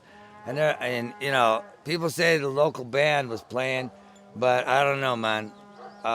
For me, there was these cats, and they were playing Santana, and they were playing Black Magic Woman, and we like raised the God's Eye, and the crowd just parted like that, and we took it down the stage, and we leaned up back against the stage, and then me and my old partner Harold got up there, and we started to say the point of light prayer, which is from the point of light from within the mind of God, let light stream forth in the minds of all brothers and sisters, let light return on the earth. And we did all of that entire prayer, which I changed and put in the Rainbow Oracle here. And as we started into this prayer, the first row of people stood up. You want to stand up for a second? They did like this. They held hands and they stood up like this. The first row, like this, all across in front of us. They started chanting love and peace, and all the way back to the horizon. The people, 75,000 people rose and went, love, peace, love, peace. All the way till the sun went down, and we went, whoa, we floated off of that. And we looked out there and we said, whoa, we should honor all these people. All these multicolored thousands of people. So we said, whoa, we are the cleanup crew. We'll fly the rainbow. And so we became the rainbow, the cleanup crew out of Vortex. And there we're in the middle of the cleanup. And all of a sudden we hear threats from everybody. So we've issued this statement like the last day of Vortex. It goes, from Rainbow, amalgamated families, children, devotees of God on earth, family of all people, race, tribe of humankind, the Vortex Nation, the Imagi gift of the Imagi Nation, Creation Nation, to all brothers and sisters, family, the twin forces of darkness and destruction and their related sons and daughters have done much to try to destroy this festival gathering of life. We have all had to make many sacrifices, both material and otherwise, in order to consecrate this ground as Holy Land. Whatever the twin forces of darkness and destruction have done, it has not been enough to stop this growth of love here. Thank you all for letting it be. Rainbow Information Center, Vortex 1, September 1970. Woo! Okay, now, so after Vortex, the cleanup crew out of Vortex, Rainbow, cleanup crew from Sky River Festival, and the People Army Jamboree that did the anti-war protest in Portland. We all met in Eugene. I had some friends, Bill and Sidney Woon. They asked me if I would help. They took me out to some land. They said they had me go out and meet a farmer out there in a place called Veneta, and they asked me if I would do something about this land that they got for another Renaissance fair. So I walked out there, met the farmer. He stood there and he went, "It's a swamp." And I said, "Yep, it is." And so we went in, and I found nice, beautiful, dry parking lots. And then we went down in, and my old partner Harold and me, and we gathered up all the street rats, all the street people, and we took them out and created the Rainbow Church. You know, you see it on the Oregon Country Fair site. You'll see a picture of a cross on this old building right where the main stage is. We've carved an infinity sign, so you'd always come back to yourself, right to the stage. We parked by the stage. And then the way we actually did it is like this. We had street people who could barely walk. And so we had this swamp. And so what we did, we just had them walk and push down the grass, you know. They just kind of walked. We go, come on, you know, let's walk. And we walk for a while. Then they come with some brambles and shit. And then we say, okay. And they all sit down. And then we cut out the brambles. Okay. So that's how we carved the infinity sign for the Oregon Country Fair, as it's called now. And then we found little places, bushes, and we carved out places that people could hang candles, and we made beautiful things. So we did that. And then in July 1st, July 3rd, 1971, I was in Chico, California, and I was traveling through the Feather River, and I stopped by the river, and I'm sitting there, and I got out this paper, and I wrote this invitation, sort of, and we cleaned it up and put it together, and I sent it to Garrick, and he put it in the most beautiful calligraphy. And basically, I wrote this like that. Already we had several branches of Rainbow. There was Rainbow Farm, Rainbows in the Streets. A brother named Patterson was calling himself Rainbow Family of the Bible and the Living Christ and all that kind of knick and knack. So anyway, so I wrote this, and it goes, on July 1st, 1972, near Aspen, Colorado, hopefully on 3,000 acres of land set up for the purpose, there is going to be a gathering for all people. worldwide.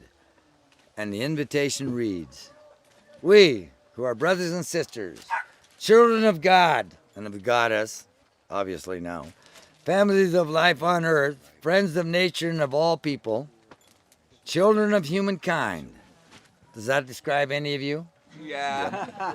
Okay, calling ourselves the Rainbow Family Tribe, we humbly invite all races, peoples, tribes, communes, men, women, children, individuals out of love, all nations and national leaders out of respect, all religions and religious leaders out of faith, and all politicians out of charity.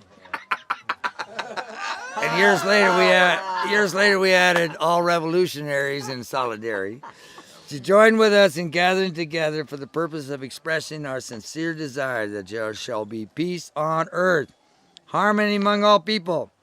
This gathering to take place beginning July 1st, 1972, near Aspen, Colorado, or between Aspen and the Hopi and Navajo lands, on 3,000 acres of land that we hope to purchase or acquire for this gathering, and to hold open worship, prayer, chanting, whatever is the want or desire of the people, for 3 days. But upon the 4th day of July at noon, to ask that there be a meditative, contemplative silence, wherein we, the invited people of the world, may consider and give honor and respect anyone or anything that has aided in the positive evolution of humankind and nature upon this, our most beloved and beautiful world. Asking blessing upon we people of this world, and hope that we people can effectively proceed to evolve, expand, and live in harmony and peace. Amen. Now, see, when I run into my old partner Harold, when I run into Garrick, when I run into my biker buddy Chuck, all these people we met, street rats, veterans, amazing people, nobodies. But every single one of them had a little bit of the vision in them. They had a little bit of light. They had a little something. So when we come together, we put all that together in a collective vision. You know, I might have mentioned this before, but you know, one of the reasons we're doing this thing here to try and get some of these origin stories down is because, right, well, some of us are maybe heading off to the skies or other places. But there is also this, you see. I know at least 4 separate, beautiful origin stories, completely unlike my experience. And I know that almost every single person, I've sat on hipsteries and I've heard people speak, and we all have a vibe. And years ago, Garrick, who has written a book, which I haven't read all of it, haven't seen it printed, but damn sure should be published, and my brother Garrick, and he's awesome, and he started sending me chapters, and it was like, did this happen? And I wrote back, he's like, yeah, this is how I wrote it. I wrote back, no, I was stronger, taller, more beautiful, gentler, sweeter, nicer. Oh my God, how could you turn me into this person? I'm just normal. Oh no. But anyway, no, but I sent back this vibe, which I say to all of you, and which I say about this vibe. Every single one of a person has their own little piece and fragment of the story. When we put all our fragments together, we form a crystal. That crystal itself refracts light in all the multicolors. Okay, this is all of our origin. We should gather all the origin stories together, put them in a place where everybody can read them, and you can pick your own version. You know, oh, I like that one a lot. You know, when you put them all together, you know what they are, right? They're original. And wow. Anyway, so to me, you see, hippie is a lot of things, but to me, a hippie is a humanly interested person with a friendly eye. Yeah, hip eye. Because in our hearts, we are humanly interested people. And we do have friendly eyes. We can see the light in each other's eyes all over the world. So that's why, you know, I call myself and I write, I'm a hippie. I'm a Jesus Taoist. I walk the way, the Tao. So Garrick described us going to the Hopi a little bit, which I won't get into so much, but we did circles at Old Arriby. Oh, I should mention this little part because it's very important for the sort of the balance. I went to the Hopi after I really saw this little booklet about Warriors of the Rainbow. And then there's two things I heard about the Hopi. One, they're into rainbows, and two, they talk to ants. And since I talked to ants when I was a kid and had this whole experience of like relating to things that were alive, I went to them. I hitchhiked down there. I hitchhiked into above Flagstaff, and I got on the road and I got picked up by this French guy named Pierre. And I said, well, you know, I'm on my way to find these people called the Hopi. And he said, well, my brother is named Jacques, and he lives with the Navajo, the Dene. You should go to there. So I went to his house, just south of Tuba City. And Jacques is married to a Dene woman, Navajo woman named Ella. And he told me, and at one point, when we were on our way to the Hopi, we went and Garrick and all of us, I took Garrick and a bunch and met Jacques. What an awesome guy. Started arts and crafts. He was kind of like Albert Schweitzer or somebody. He just like kicked in to help people out. But anyway, so he told me, he said, well, of all the Hopi people that might even listen to you, there's this fella, his name is David Malongolonge, right? Which, you know, that's the way I pronounced it, right? He was like, and I said, well, where's he at? And he said, Holtvilla. And so I hitchhiked over to Holtvilla. I had pretty much exactly the same. No, they're not exactly the exact clothes, but pretty close.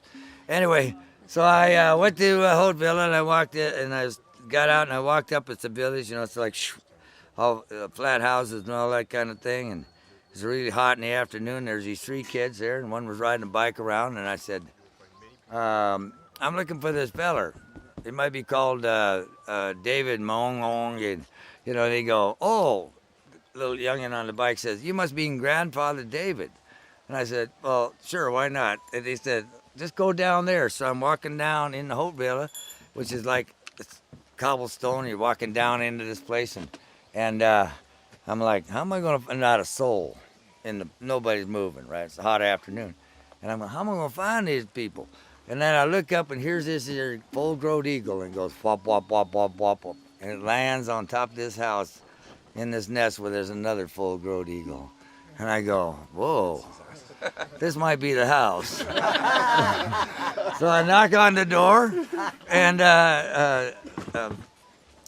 David's wife opened the door, and she says, yes. And I said, well, I'm trying to find this here feller, David Mullen, but he might be called Grandfather David. And she said, a moment. And she closed the door, and then she opened the door and said, come in. And he went in and sat down, and there's David, and he's like about, I don't know, he could see, he had eyes, he had glasses, and we sat down there and were eating food and some kind of corn and bean stuff, and I started telling him what I'd done, all the stuff I kind of telling you. I just kind of run some of that blah, blah, blah, blah, blah, out about all these dreams and all that, and I said, well, I don't know whether I'm supposed to meet you folks or not, but I'm kind of here, and howdy. And he goes, he started talking to me. He said, talk about the Hopi. He started telling me about how they need to go to the United Nations, and they need to go soon. And he had that it's a really dark times and all this kind of stuff. And I'm like, whoa, this is very powerful stuff. This guy's rolling out to me. And then he goes, and I've been there. And I said, well, how'd you get there? And he says, I flew there in a flying saucer. And I said, well, don't you mean an airplane, David? And he said, no, I've never been in an airplane. And then he said he flew over to New York, that he'd seen the United Nations building, and he described from the air exactly the lawns, the glass buildings, you know, I mean, the whole thing. He got a lady, I had to go to New York and look. Oh my God, look at this guy. He was like, how the hell, you know. Psst. So anyway, I left there. I came back after I wrote the invitation. We put it on our backs. I took a blue bus out of Eugene. I rolled across the country, came down to San Francisco. I met this guy down in San Francisco at a warehouse in south of the Mission, a really straight-looking cat. His name was Dennis Perrone. I gave him an invitation. He brought the gay village, now known as Ferry Camp, to the first gathering, and he turned out an awesome guy. We rolled out. I wound up at the Haute Villa on Christmas Eve, 1971, and I knock on David's. About to knock on David's door. His wife opens the door, and she says, "Oh yes." And out of the dark runs this young teenage boy, and he runs up to me and he says, "Howdy." He says, "Hello." He says, "Come with me." And he just turns and he takes us and runs us off to the dark, and he takes me to this kiva. We go on the kiva. There's all these old men sitting, and they're like all spinning wool. Right there. I learned how to spin wool watching these characters, right? And these little wheels, and they all got wool and they're spinning. And I go, and there's David. So I go over there and I have Phil Coyote. He was 11 at the time, and he's a runaway, but he was with me anyway. And I go, I kneel down and I said, tell David, I said, well, I'm here. I got about 23 people there and on a bus, and I noticed it might seem like an odd time to come, because but you reckon I could just speak to some of you right now? And he goes, he sits there like that for a long time spinning wool, and then across the way, Hopi stands up, and he speaks for a long time in Hopi, and he talks all about all the times that they'd ever met people, how strange some of those times had been. And he went through a whole long rap about all in Hopi. I didn't understand a word, but I knew what he was saying, you might say. And then he sat down, and then David leaned over and he said, "Oh yes, you can come." And they had a bunch of young boys in there too. And I said, well, David, one other thing, in our people, our brothers and sisters, we ride together, and we ride as equals. I happen to have a woman on the bus with me, and could she come here? And this is the old man's kiva. This is the men's kiva, where they teach the young boys. And they sat there, and David just kind of sat there for a minute, and he goes, "Yes, she can come." I mean, he didn't speak to anybody else, and I'm whispering, right? So I go back up. I go back to the bus. I talked to Doc and Byron and all these, and I had a guy who was in and out, who was on the run. I had a draft guy who was AWOL from the Army with me. I had a whole crew with me, right? And I go, this young gal, well, she just turned 18 3 days before that. I picked her and her partner up hitchhiking, and she'd never even seen people like me before. And she was on our bus, and I said, I'll call her Jane. I said, "Jane, I got to say this. I would appreciate it, Matt, that you would come, and I just want you to go down into a dark hole in the ground where there's only men and boys. It's dimly lit. I'd like you to be there, and actually, because I'd like you to sort of, as we call it now, represent, for all the women and sisters of the rainbow for all time. No pressure. And if you really want to speak, you can. But please, unless you really feel the need to speak."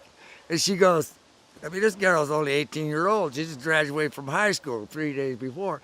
She's the first day she's ever been on the road. And she goes, "I'll come, but I don't want to speak." And so we went over a little parade. We went down into the kiva. And Thomas Binyaka, who was the interpreter of the Hopi, came, and he brought a big tape recorder. He brought an old guy out who had sky eyes. You looked in his eyes, and you saw the sky. You didn't see blue. You saw the sky. And he sat across from me, and I spoke like I do, and he spoke in Hopi. And my message to him was this: I don't know if we're the people you're looking for, but we're back on the earth anyway. I know you're kind of looking for a true white brother, but actually we're kind of like the true rainbow people. And we're, you know, don't look like the kind of people you really want to be the folks that you're looking for. But here we are anyway.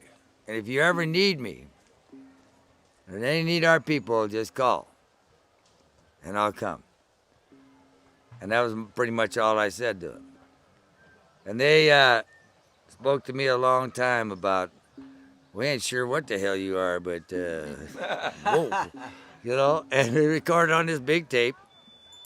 And then I asked if you would, I'd appreciate if we could do a circle in Old Arriby, which is their center of their world, you might say.